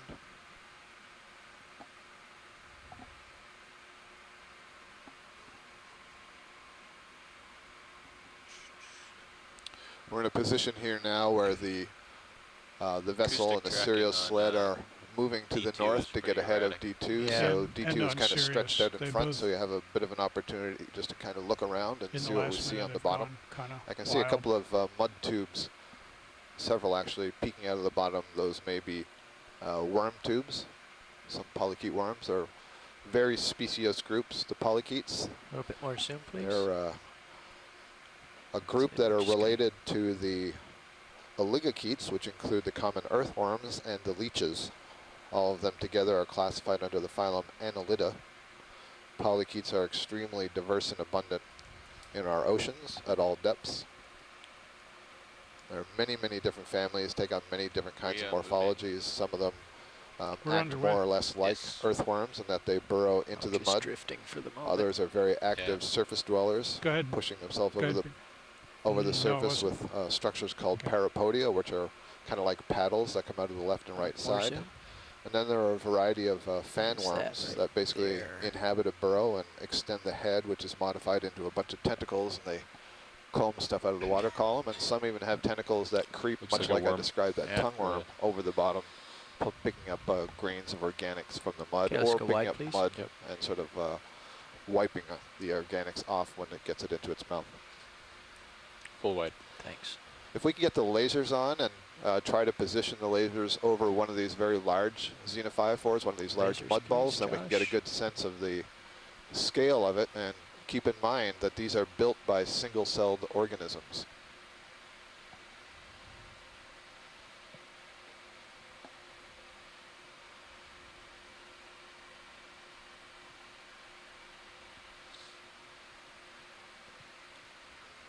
So there you go, very impressive. That one's 10 centimeters across, about 10 centimeter diameter. Video zoom, please. For that xenophyophore right there. And this, let's see.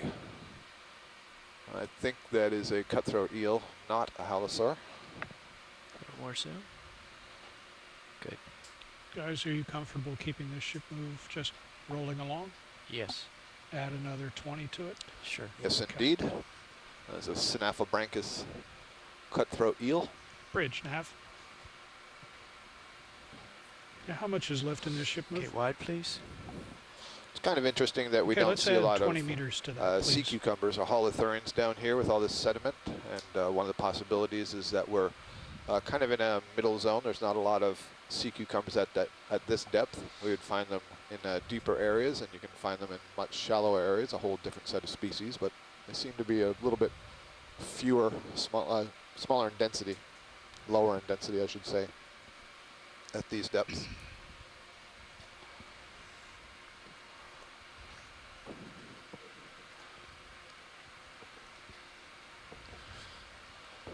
Thanks from onshore for that careful positioning of the lasers on the Xenophi for us, so nice job. There do seem to be a lot of tube-like structures and so on that are protruding from the surface of the mud, so there's no question that there's plenty of small organisms that are inhabiting at least the upper centimeter or so of the mud that's accumulated here.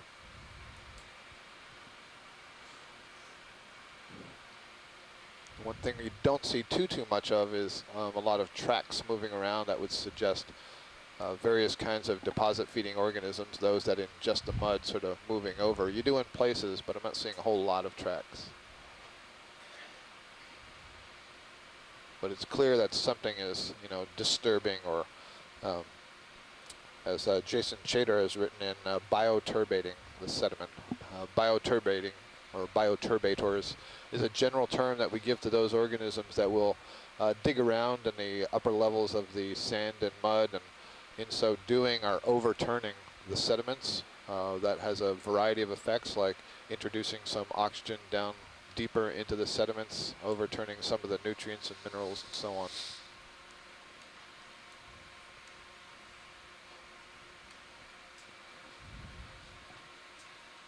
I think it's safe to say that at least on the 4 dives that we've had this week, this is the highest density of xenophytophores that we have seen so far. And that may say something about the width of this little plateau that we're on. A little more zoom. So we're zooming in on a small pink structure. This looks like maybe it's a hydromedusa, a little jellyfish that is come in contact with the bottom. This looks a little bit the way the radial canals are oriented there, those pink things, like something we saw earlier in the water column. Yeah, that would certainly be worth a closer look as we get a little bit closer with the vehicles. Should have a little more zoom left when you're ready. Come out a little bit. Let me approach. That's good, thanks.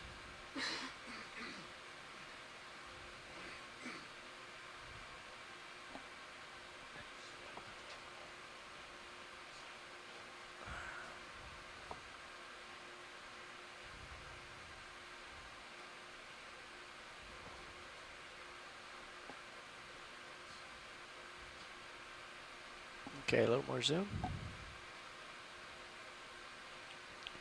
As you can see, that thing is pretty small that we're zooming in on. Let's go in more. That's full.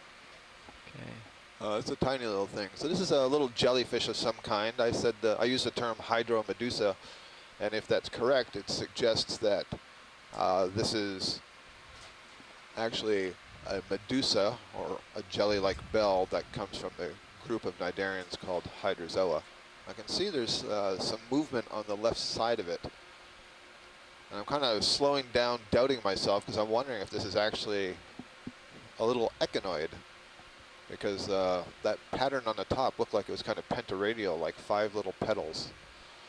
So Chris Ma, if you are listening, and if this looks like something you recognize, maybe you can tune in. It's a little bit hard for me to tell from this angle if this is truly gelatinous, or if this is something along the lines of a sea biscuit or a heart urchin, or something of that nature. But an echinoid, let's see, 1, 2, 3, 4, 1, 2, 3, 4, 5. Yeah. Now I'm back to the hydromedusa. Looks like little tentacles hanging down on the left side. So, Chris, you can go back to your lunch. Thanks. That was a really small little thing there. We'll look at some of the frame grabs later on. All right, full wide. Thanks.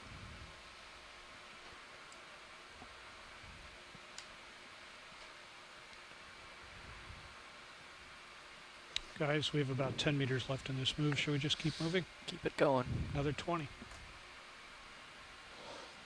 Thanks. So Bob Carney, who's a deep sea biologist at Louisiana State University and who's joining us from shore, has indicated in the instant messaging event log that he counted 6 of those petal-like pink structures on the top. So that would be a 6-fold symmetry. So that could rule out that it was an echinoderm of some kind.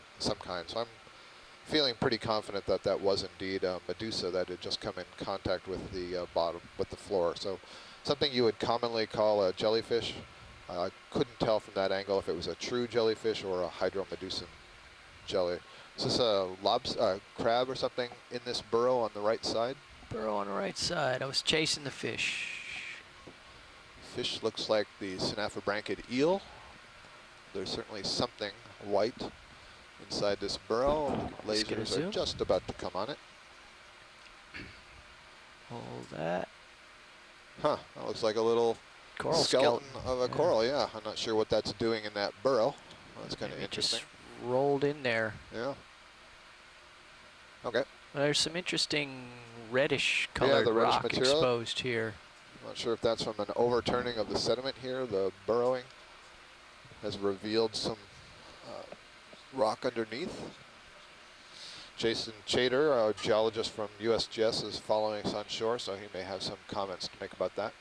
He has noted that there are a variety of pteropods on the seafloor here. Pteropods are pelagic water column snails, basically, and so their shells may drift down to the bottom after they're dead. And also foraminiferan shells. Forams are single-celled animals related to these xenophyophore mud balls that you see. Susan has also joined us, so maybe she knows what that orange stuff is. Oh, can we zoom in on it, or was that supposed to get back in video? Oh. Yes, I've just returned from my short break. There we go. Yep. So the skeleton, either doesn't belong here or, it's growing on some harder surface a long time ago and has become buried, but it looks like it's sort of tumbled down. But that does look like it's interesting. It's a rock, doesn't it? It does, yeah. I can't tell from here what that is. There's another one over. It's just the red color. Yeah. Red, sort of pinkish. It looks more like the shell of some organism. It's more of it hard here. to tell. Yep. Or could it be, I don't know, could it be some kind of fishing debris? I know that's not. Doesn't look like to me. No. No, it definitely looks orange-colored rock or mudstone or something. Yep. It has that kind of pitted surface. Thank you, Dave. Hard to tell. Okay, wide, please. Okay, we're going to do a video change. Roger that.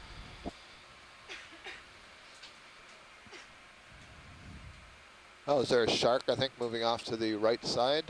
Perhaps a dogfish? One fish, two fish. Yeah. So I guess we should go for the easier one. That's hanging out here in the water column. As soon as video gets in here, quick zoom, fish on right. That looks like a that looks like the dogfish that we've been seeing, the black dogfish. Okay, wide, please. And Emily Duan, who's joined us from the Mystic Aquarium, said that the other fish we passed was an Antimora, so a blue hake. He's a curious fella. Yep. Oh, that's good. That's the 3rd or 4th hake that we've seen on the dive.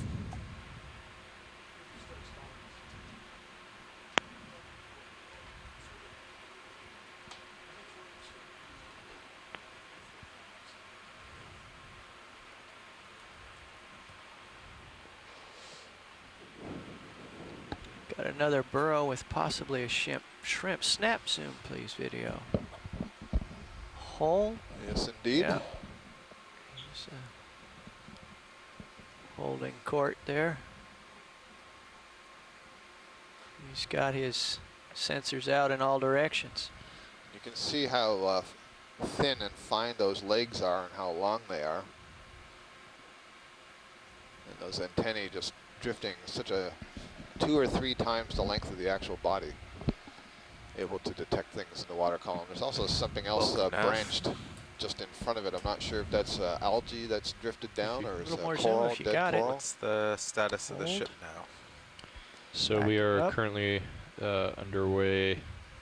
Tim Shank tells me that shrimp was nematocarcinid, or related to about nematocarcinids. 20 meters. That's referring to basically a family of shrimps. Probably about 25 like meters a piece to go. Of sargassum, old dead 340. sargassum that's drifted down here into the canyon. Thank you. Thank you.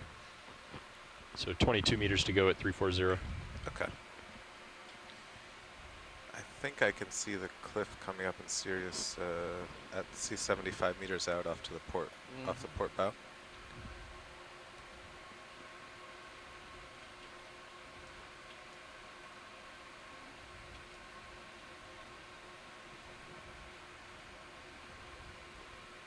It's a really nice view of this nematocarcinid. That seems to about agree with HIPAC.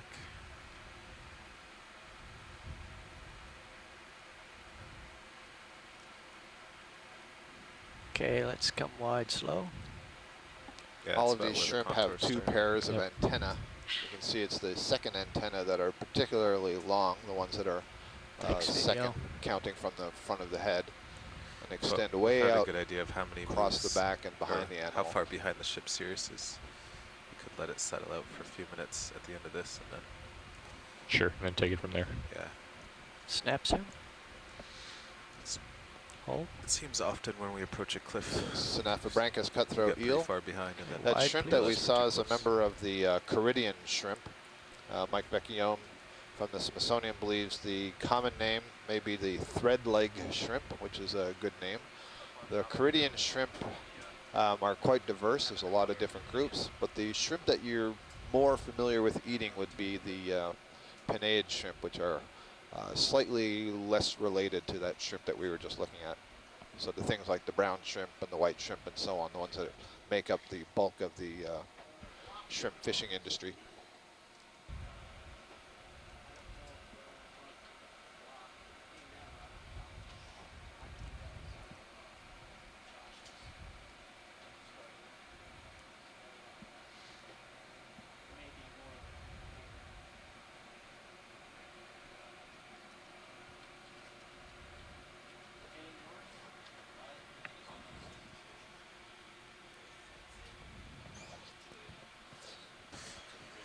Tim Shank tells me that there are 19 superfamilies in the Caridia. So a superfamily would be a collection of different families, which gives you some indication that there's a lot of diversity in morphology among the shrimp world.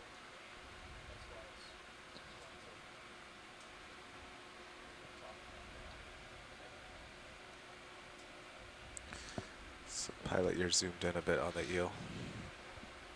It's like maybe a little cyclothonia Pilot, in the foreground. we're currently underway at There's a little stick just under the right Roger. video How laser, much of a move? excuse me. At this point, I'd estimate 15 to 17 meters to go. We're going to let the ship come to a rest as we approach the base of the cliff.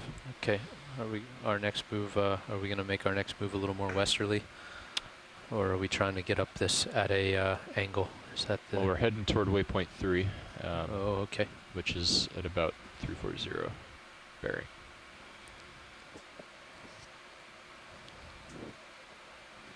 Thank you, video. Just for a little input from the back row. So as you said, we just want to sort of acquire this wall, and then we can move up the wall in whatever area is convenient for you to move. It doesn't necessarily have to be, you know, lateral or north, but once we get it, just follow the hard targets, as is the sort of standard practice. Okay, copy watch lead, thank you.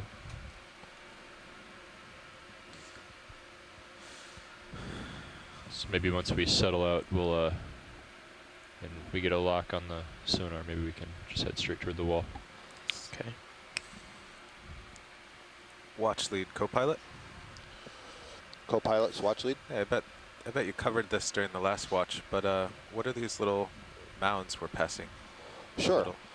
Are they sponges? So all these, no, actually, these belong to a single-celled organism called a xenophyophore. These various mud balls that you're seeing. built by a single cell, kind of related to the amoeba or the foraminifera. And somehow they are able to construct these balls, which are essentially a series of tubes. So what you could imagine is that there's mud grains being stuck to the outside of the cell. And this cell can basically grow and continue to deposit these mud grains so that it's forming basically like a series of straws that are all bent on themselves to create that ball-like structure.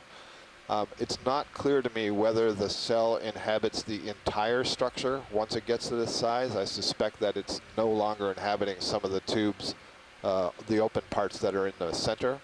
But I'll have to read about that tonight so that tomorrow I can have a better answer for you. Xenophyophorian, very common throughout the deep sea and in some places in very high abundance, as we're seeing here. There's a lot of these xenophyophores per unit area. So there you can kind of see what I mean by this sort of tube-like structure. And on the inside of that is this large cell. I'm going to bump the camera down a bit to its base. Try to look into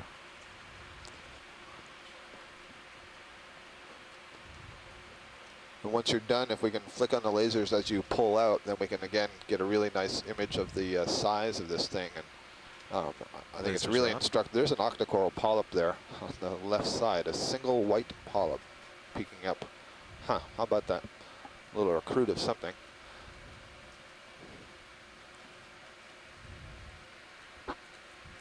There's the lasers. So again, that's a good 10 or more centimeters in diameter. That's a really large structure, considering it's one cell. There's been some ecological work done on xenophyophores that suggest that they increase the density and diversity of organisms in the mud just below them. And that may be in part because they're altering the flow of water around that mud ball, creating some little eddies and places where particles in the water are deposited, and that enriches basically what's in the mud so that various polychaetes, worms, and small crustaceans start feeding on it. As you approach and pass, can you get a snap zoom on the fish? There was one that we passed that Peter Oster from University of Connecticut and Mystic Aquarium noted looked like it was the skin was abraded and some of the scales were pulled off, and he's curious about whether that could be happening as it sort of pushes itself into nooks and crannies on the wall of the canyon here. So I'm not sure if this is the fish. I don't actually see any abrasion on this side. Maybe a little bit at the going towards the tail. This is a marlin spike grenadier.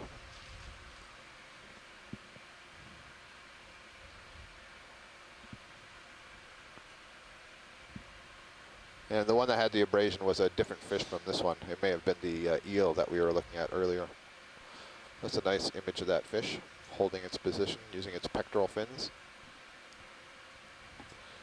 Ready when you are.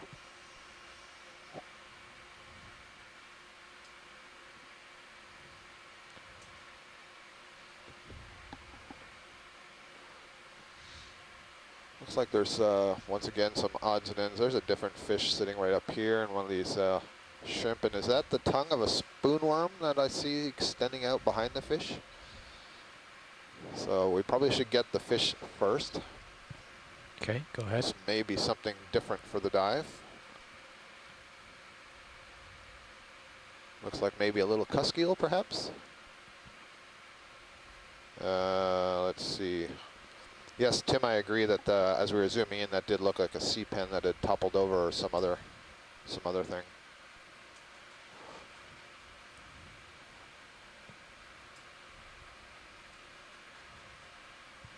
Looks like that a little like the digitate cusk eel we were seeing the other day. Yeah, Dicrolini. They note that it's a strange color, but you could see when it moved its fins there, they were really long. So this is some kind of coral or something that looks like it's toppled over. Actually, I think I see a holdfast, which means it's not a sea pen. It's probably a black coral. Looks like a toppled over black coral. Just now wanted dead. to confirm that we can move on that from last that. move is Thank you. Is now complete. Great. Thank you. Yeah, so the ship is stopped. Thank you, video. Moving along. Okay. Give it a couple minutes. Sure. We can start. I could start turning my heading to port. Okay. I can see the wall about a little less than 50 meters out there. Sound good to you, pilot? Sounds good. Okay. Do you want me to push out in that direction? A little more, I'm already facing west, so in the direction I'm facing now, Yeah, that's pretty much right. So should we kind of adjust bearing? It's bearing 300 or so. Yeah, let's see what I center up on. Sorry, I didn't hear you. Looks like more coral rubble. It's kind of odd. A couple little orange spots next to that coral rubble. I'm referring to the white pile in the center there. Yeah, could we zoom in on that really quickly? It's just so hard to really figure out what those are without looking closer. Well, it looks like two of them Yeah. are little anemones. You do. The white. What is the white just stuff? retracted. The white. Oh, it looks more like It's more of You that can tell. dead skeleton, like we saw Yeah. earlier. interesting. So there you can, what's nice on the view that we see here is the anemone at the top poking off to the upper right. You can clearly see the side column. Very often all we see is looking into the mouth with the tentacles, and you see that oral disc kind of sucked inwards, depressed a little bit. But the side view very clearly tells you that that's an anemone and not a cup coral. So that's nice. So you have three of these little anemones together. Just up a little bit, there was what maybe looked to me like a sea pen. Oh, good Yeah. eye, absolutely. Well done. That is a sea pen. This is a different sea pen. We haven't seen this one at all since we've been out here. Oh, beautiful. Beautiful. So a sea pen is an octocoral, so you'll note that it has the polyps extended, and each of the polyps has a ring of 8 tentacles surrounding the mouth. And then going down from the mouth is a short column, part of the body, that extends into that what looks like a upright red branch, if you will. That dark red part is one giant polyp that has a single skeletal axis in it. And at the base, it has what's called a peduncle. The peduncle of that single giant polyp can be inflated to anchor itself into the mud. And growing off of that single polyp are all the smaller ones that you see that are pink in color. And they're the ones that do the feeding and can pass their nutrition onto that giant polyp, which has no mouth. So that's nice.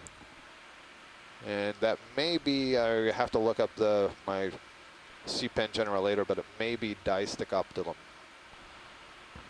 But don't hold me to that.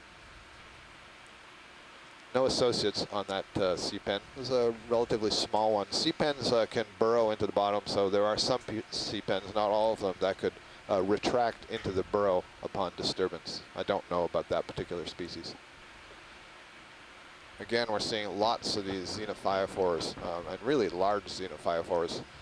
Be interesting to know if anybody knows how rapidly these things that next grow. ship move I dialed imagine in yet, it's guys? a relatively slow process Just getting for centered the up. single cell to Yeah, accumulate all so these 45 mud grains, meters but out, it looks like it I rises really ahead don't know. now. 29, about 295. 295. So could do 20 meters Great. that way. Andrea Quattrini from shore tells me Sounds that good. Gary Pilot. Williams, who is an 20 expert meters on sea pens At at 295. the Roger Cal that. Academy in San Francisco, noted that sea pen Bridge is out. a Disticoptilum. So great.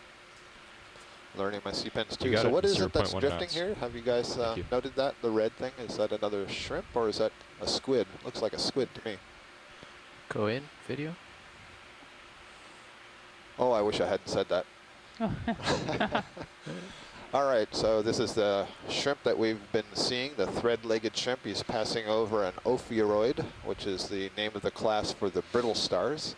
The brittle stars are close cousins of the asteroids, which are the sea stars, but you can see they have these very long, slender arms and a very clearly circumscribed central disc. The arms are made up of a series of, we call them vertebrae. On the star. They're ossicles, calcium carbonate structures that are articulated together. And using musculature, they can rapidly bend You those take, arms and tilt sort of pick Carl, themselves please. up over the substrate and do a little bit of running. Got it? The Wanna mouth go is down? oriented downwards. Most ophiuroids Little actually bump only down. have one opening into the That's nice. digestive space. So they don't have Mananus on the upper side as the sea stars do. This guy will have tube feet. It'll use the tube feet to help manipulate food in towards the mouth, but it doesn't use the tube feet to move around on the substrate in the same way that the sea stars do. Ophiuroids are extremely common in the deep sea, and they are very diverse. We see lots of these sorts of Ophiuroids. The genus is probably Ophiumusum, or it's something related to Ophiumusum. We see these very commonly on the substrate. And as we see various corals, as we go through this dive and future dives, you'll see different species of these Ophiuroids that live on the corals. Some of them very specially adapted to live on corals, others that are just crawling up over the bottom to get up into the water column. You can see there's a little, maybe you can't see, but it's very transparent. There's a little tentacle-like structure that's being extended from a small hole in the mud between two of those arms of the Ophiuroid. Now it's touching one of the arms, and I can't tell from this distance if that is a worm or if that is some extension of a different invertebrate that's living down below the mud. So there are various kinds of organisms, for example, some bivalves that can extend let the pilots know. What are called palps, or tentacle-like structures up over the 03? bottom and basically pick up I heard 30 mud, degrees sand start. grains, and the organics that are associated with them. Okay. Thank you. This is a great view. We're ready. Is he moving also? We are underway, yeah. Okay.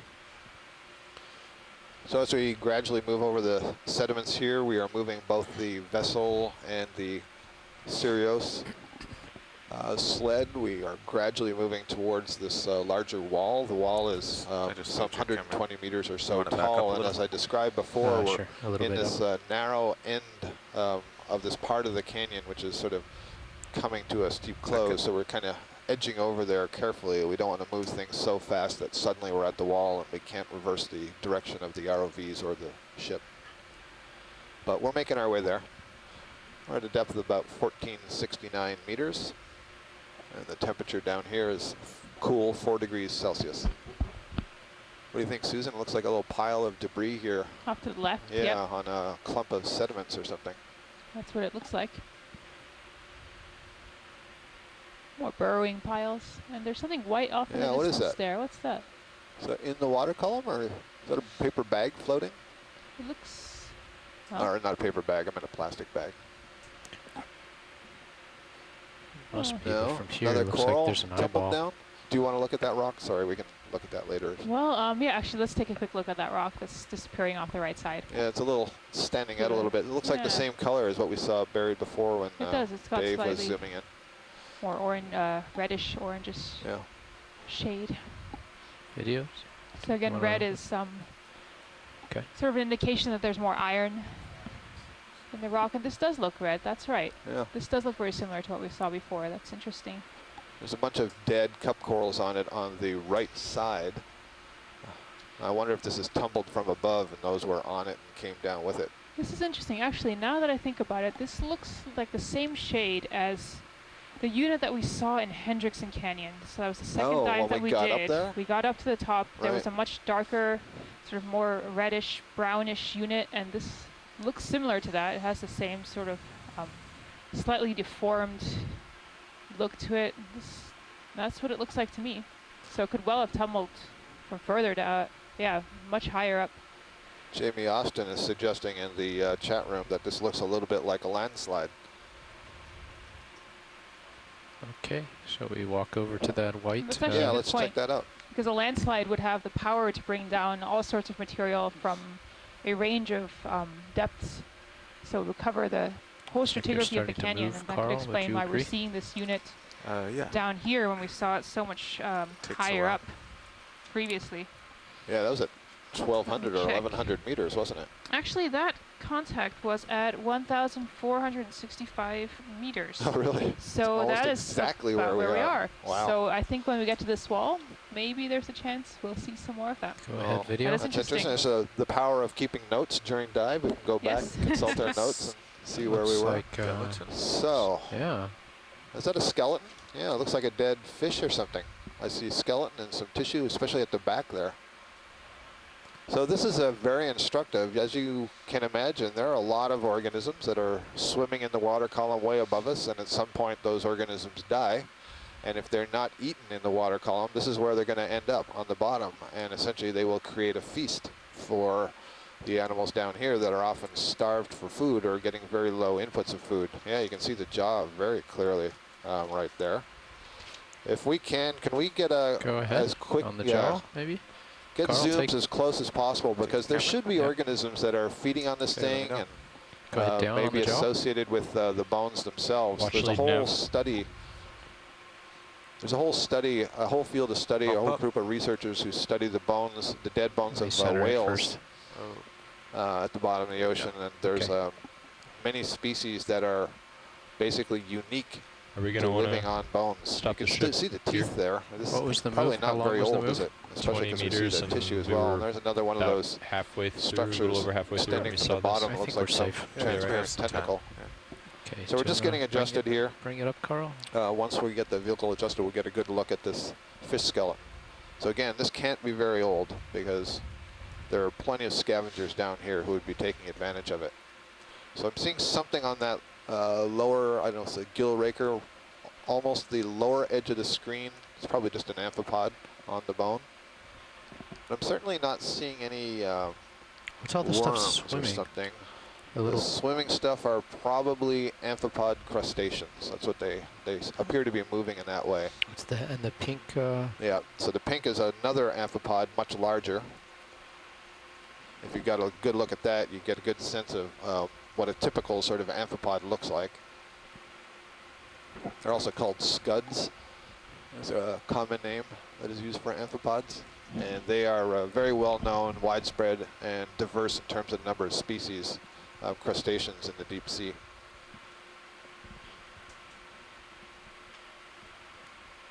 Where would you like to look, Scott?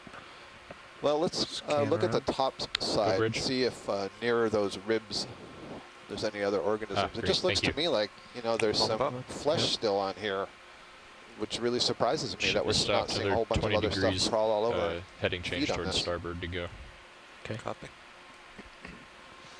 Scott, can you zoom in on the shrimp on up the top? Yep, we're going to be doing that in just a second, Tim. Shrimp on Go the ahead. top. Zoom in on the shrimp. I'll tilt it.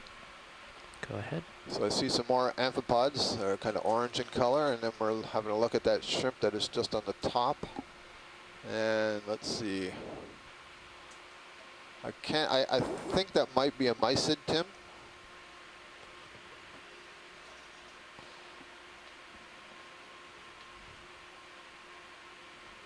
Yes, I agree, Scott. All right, great. Yeah, so there's, interestingly enough, not much else going on this little food fall. So, interesting find. You can probably tell I'm a bit surprised that we don't see more things feeding on it. Brittle stars, for example. Lots of crabs, where are the crabs pulling this thing apart? All right, so we can move on. Jaw again, please. Oh, okay. Just so I can get a frame Hold on. grab here. See if I can find. Pilots, hold on. We want to get a photo of that jaw because they can identify the fish from the jaw. Okay. Thank you. Tilt it down. Macro on jaw. Fill frame for Mr. Peter, Dr. Peter Oster back home.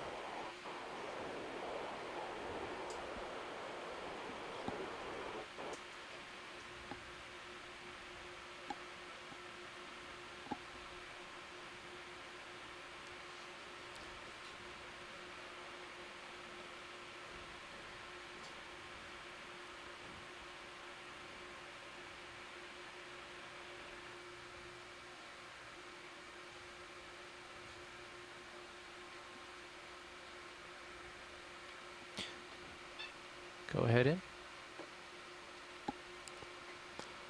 As we're imaging this, the jaws of this fish, Amy Bacot-Taylor, who's a biologist at Florida State University, has done a lot of work with whale falls and the communities of organisms that live on whale falls, is suggesting that larger organisms have already taken away the larger pieces of flesh, the tasty muscle, and so on. And so now we just have very small scavengers picking over whatever little bits of organics may still be left there. So those amphipods that Thank you you. were seeing, I'm for gonna float example, off. the mysids.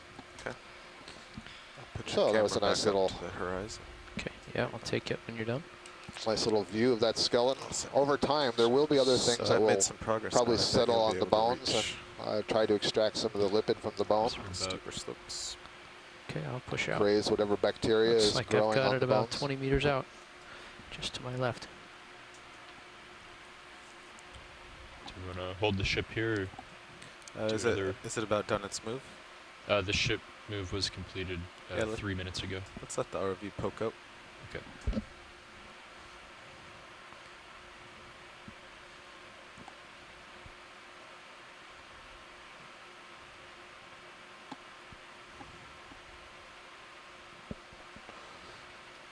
And it looks like from the sonar that it's maybe about 30 meters or so till we get to the wall.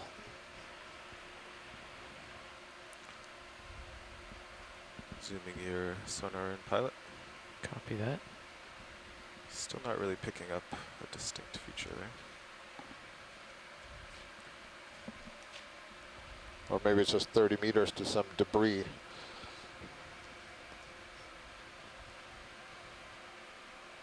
It's another nematocarcinid shrimp. What's on Definitely the upper climbing. left? Is that an octopus? It's flat. It's kind of fleshy colored, really well disguised. Disguised rock Where do you sticking out of the bottom. It's not an What? octopus. It's another more of that reddish colored rock right in the center. Yeah, and it would make sense for us to see more of that as we get closer to the wall here, or that's at least what we were looking for. Yeah, and there's I'm also seeing some more cup coral skeletons. There's one of those orange anemones that we saw earlier.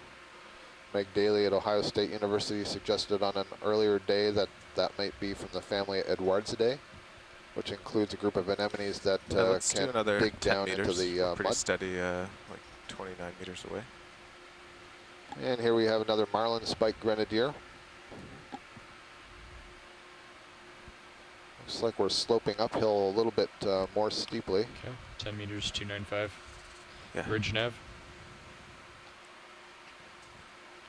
Ship move, please. 10 meters, bearing 295, 0.1 knots. Now here's a little bit of a debris that's white That's in it. color instead of red in color. Thanks. Could be more of the chalk Uh-huh. sticking out from below. I don't know how thick the sediment here is, actually, because I was away at the point when you came up over the wall. I don't know if I you guess came up over the Pilot sediment says we layer. approach this wall. I guess ditch plan, obviously, 115. Lots more Away from the pieces wall. of dead skeleton that we're passing over intermingled with these xenophyophores. Now we're getting into quite a field of debris. I have And I positive think you half can wrap, see so I that in would the spin Sirius left and view as stretch. well. There's a sea star. Bridge nav. As we approach the wall, just wanted to confirm that our ditch plan, in the event of anything, would be bearing 115. And it Thanks. looks like we are going up somewhat of a debris apron here. The slope increases. Not seeing the wall on Sirius cam yet, Nope. but it's showing up in the radar. Take Getting zoom closer. on star.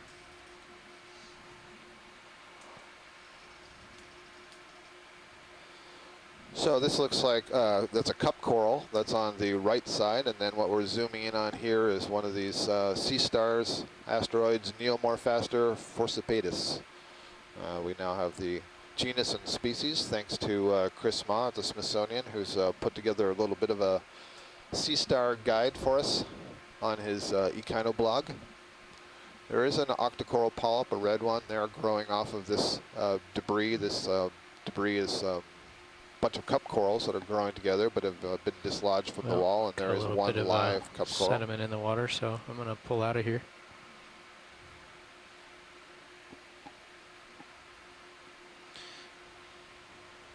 Carl, you want to take it for the rest of this watch? Yeah, sure. Okay. Just based on what I see now, I pulled up a little and the feature moved away. It must still be a like 45-degree slope here. I think I'm starting to see the wall ahead of us in the Sirius cam now, or at least the beginnings of it. And this does look like a debris apron. I think we'll soon see the crack that's coming down, or the funnel at least that's being... Yep. So as down. Jason had written in here earlier, looks like a debris field or debris apron So as we get closer to this wall, we're seeing more of this material. Okay. Carl McCletchy is now our pilot. We're already seeing some evidence of layering in that face there. We'll see it better when Todd, we get looks closer. like you brought me right to the Although it looks features. like more of the chalk unit and not the dark red-brown unit that I was expecting or hoping to see. But it looks like maybe in the center, just slightly off to the right, below the chalk layer, I see a couple more red chunks. More coming down in that debris apron there. So Video, you wanna possibly as zoom we on go this up the red cliff, chunk? we'll still run into We're that red talking about layer. it? Yeah, right there. That's what it looks like to me, like the layer we saw back at Hendrickson Canyon. Go ahead, Bridge. Great. Sort of a clayey siltstone material. That's good. They were just talking about it. So. Yep. Copy. I'll let the pilots know. If we go wide and then look to 6 the right, meters there left was to something move. They're kind of bringing the whitish heading of the purple ship back on toward the port, right side. 25 degrees. There. Might be another Actinurus sea anemone. Copy that, Nav. Thank you. You're talking about this purple on the right of the screen? Yes, sir. All right. And I see a bamboo coral on the left side that looks like maybe it has tumbled off of the wall but is still alive. Yes, that is definitely what it is. We can just get a quick zoom. We don't have to go all the way there. I can see already that it's Actinurus. Okay, I'll turn that way. You can go in video. Yeah, so this is the one There it where is. the column of the body of the anemone is like a white, gummy but the creature. surface of the oral disc is purple, so that when it pulls its tentacles in towards the mouth, part of the Back up. underside of the tentacles is turned upwards and it looks like it's white. So it's got this bicolored pattern. It's a nice view.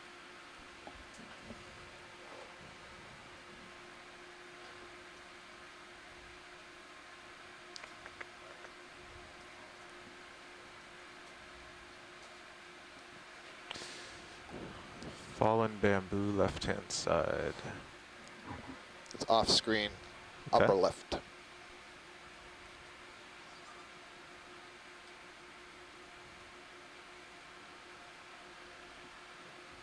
Oh, co-pilot, could you zoom my sonar out one? Zoom out one. Or zoom in, I guess, yeah, to 10 meters. Yeah, that's good. Oh, I see it. So it looks like this bamboo is Oh, missing stay tissue wide from video. the Still ends moving over of the branches. You can see it kind of looks pink towards the base, as we'll see when we get a little bit closer, but then the ends all seem to Okay, be you can stripped go in. off, possibly the victim of a sea star. And yeah, you can definitely see the holdfast is exposed, where all the branches come together on the right Work my way side. right if you hold this zoom. You can see the polyps are still alive there, so this is a living colony. You can see that middle branch, most of the tentacles have been withdrawn, but the lower branch, you can see the tentacles are still exposed. And where you see all the branches come together, that structure's the holdfast. It looks like a little sort of cup-shaped thing. It just went off the screen to the right, and that's where it would attach to the substrate. Twisting over to it. So when the first larva settles, that would be what hatches out of the egg. Okay, When you the can go in larva on the settles, it would grow into a polyp that would begin to secrete a skeleton, and one of the first steps will be to secrete the beginnings of this holdfast in order to glue itself onto the wall. In this case, it must surely have been growing on the wall and come dislodged. I can also see in this nice close-up there's a little Echinus urchin kind of tucked in among these dead colonies, and it looks like a little gastropod, a little snail crawling on the dead cup coral just to the right of the holdfast. Yes, it can survive if it's able to be wedged into an area where it's not going to continue to be moved around and then abraded.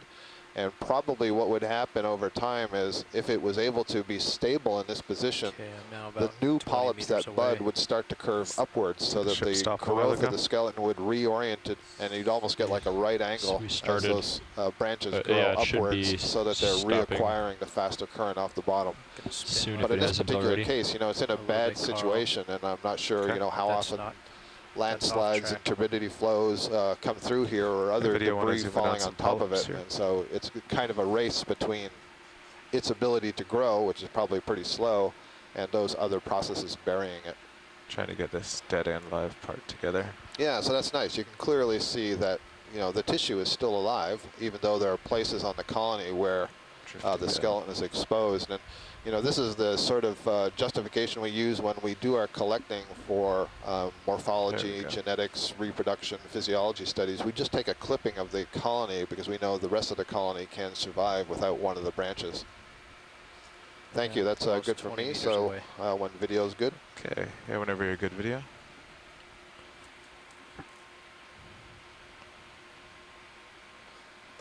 There's two more red chunks of debris exposed. Right, thank you. Oh wait, This guy. as long as we're this is sitting a here. new. Is this new? I had my toe in, Oh, so I this can is, twist a bit. Aristiopeneus, I believe. Yeah.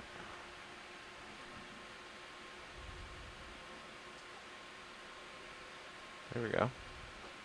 Very nice. Looks like Sirius is pretty stable. Yeah, it looks like the ship move is completed as well.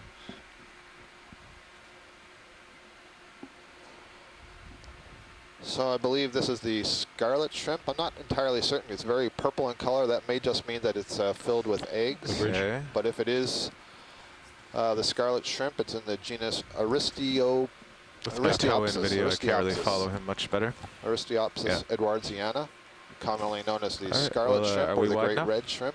Copy And that. thank you. I was reading a Let me paper talk yesterday, to at least pilots. down in Brazil. This is a So very they valuable overshot the deepwater fishing and resource he's talking there, about and then heading south.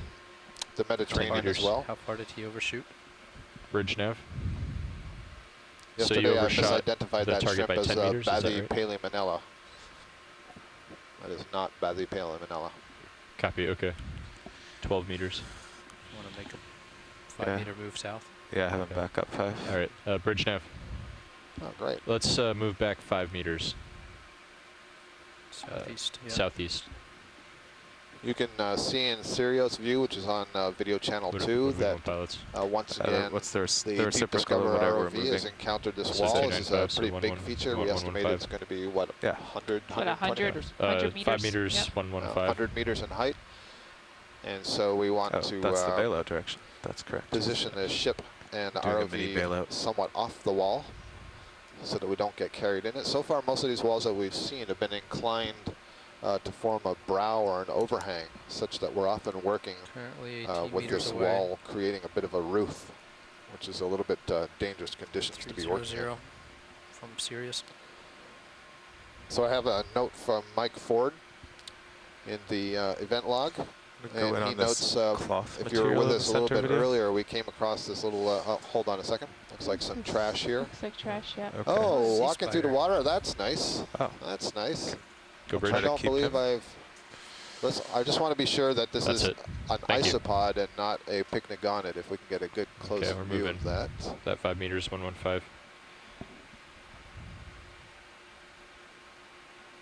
No, that's a picnogonid. So that is a sea spider. How about that? Well, someone in bet the he's hard chat to room will focus have to on. tell us that. Tell us if it's common to see picnogonids swimming through the water column. Yeah, that's definitely not a munid isopod. I can see the ovigerous legs on Is he that. too I can close see the for the light? Should I proboscis. back So up a little, or? that's definitely a picnogonid. So these things normally okay. are Carl? walking Yeah. over the bottom, feeding on corals, Might be anemones, time to zoanthids. I explore don't this believe, wall. I'm getting in my experience, I've pretty ever close to seen it. one in the You wanna water go column up with it? before. And Okay, I don't full know wide if video? we sort of blew it up with the ROV or if that's something that's natural. But Just get out in front, make sure it's not overhung. you can see that there is some trash down there. Okay, watch lead. We're just going to poke up a little and see how the wall overhangs. If you see anything on the way up, we can probably return to it in a minute. Okay. So just before that, I was noting that Mike Ford was looking at the that little hydromedusa, that little pink jellyfish that we were looking at earlier. And at the time, we were debating, is that a jellyfish or is that a sea urchin? And it was a jellyfish, and Mike believes he may have an identification on that, based partly on that feature that we saw that had 6 lobes, which is an indication of the stomach Poked your lower swing inside of arms that out animal. slightly. So thank you for Gotcha. that, Mike. Okay, is your, do you want to make your heading it's the direction of motion 300? Some interesting erosion features Oh, here. so I have to come on over. Sirius Currently camera. due west. Slightly to the right of Okay. D2, you can see a sort of lobe Gotcha. coming out from the wall. Looks like more of the chalk. So again, differential erosion patterns. And you can see that every time there's a lobe or something, it's white above it. I'm guessing that's like scouring. That must be the way the scouring. water is moving over that feature. That would be my guess too. So I see some linear features along the wall here. Very often we see cup corals associated with these linear features, and we've seen these in the canyons in the last few days. So I'm imagining if we were a little bit closer to the wall, we would see a variety of cup corals. I did notice a couple of Brisingid sea stars on the wall as we went by as well. Based on the multi-beam, I would say this is not going to be a small feature. So it looks like I've started backing away from it a little bit, Carl. I'm going to hold that and see, make sure we settle nicely. Okay. I'm now, Hold that heading. It's now 20 meters away from me. So we've had at least two scientists in the chat room also type in that they also have never seen a pycnogonid swimming in the water. So that was quite exciting and a first for many of us who have had a fair amount of experience seeing things in the deep sea. It seems to be going away. Always at least fun to see in our novel light behaviors. Pool here. I think we're good to stay. Helps us revise our understanding a little bit about the biology of these animals. Nothing like live video to give you some behavioral observations. Looks like maybe a live Selenosmilia colony right dead ahead on the wall. Selenosmilia is a branching stony coral.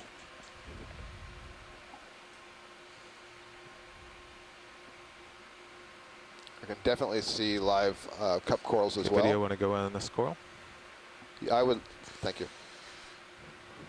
There we go, sure enough. You can see some of the live cup corals around. You see they're all oriented in these little patches. Must be something about the substrate there that allows them to get a good hold and a firm, stable hold so that they can grow long-term in that location. The red stuff that you're seeing right in the center is an octocoral. Note the 8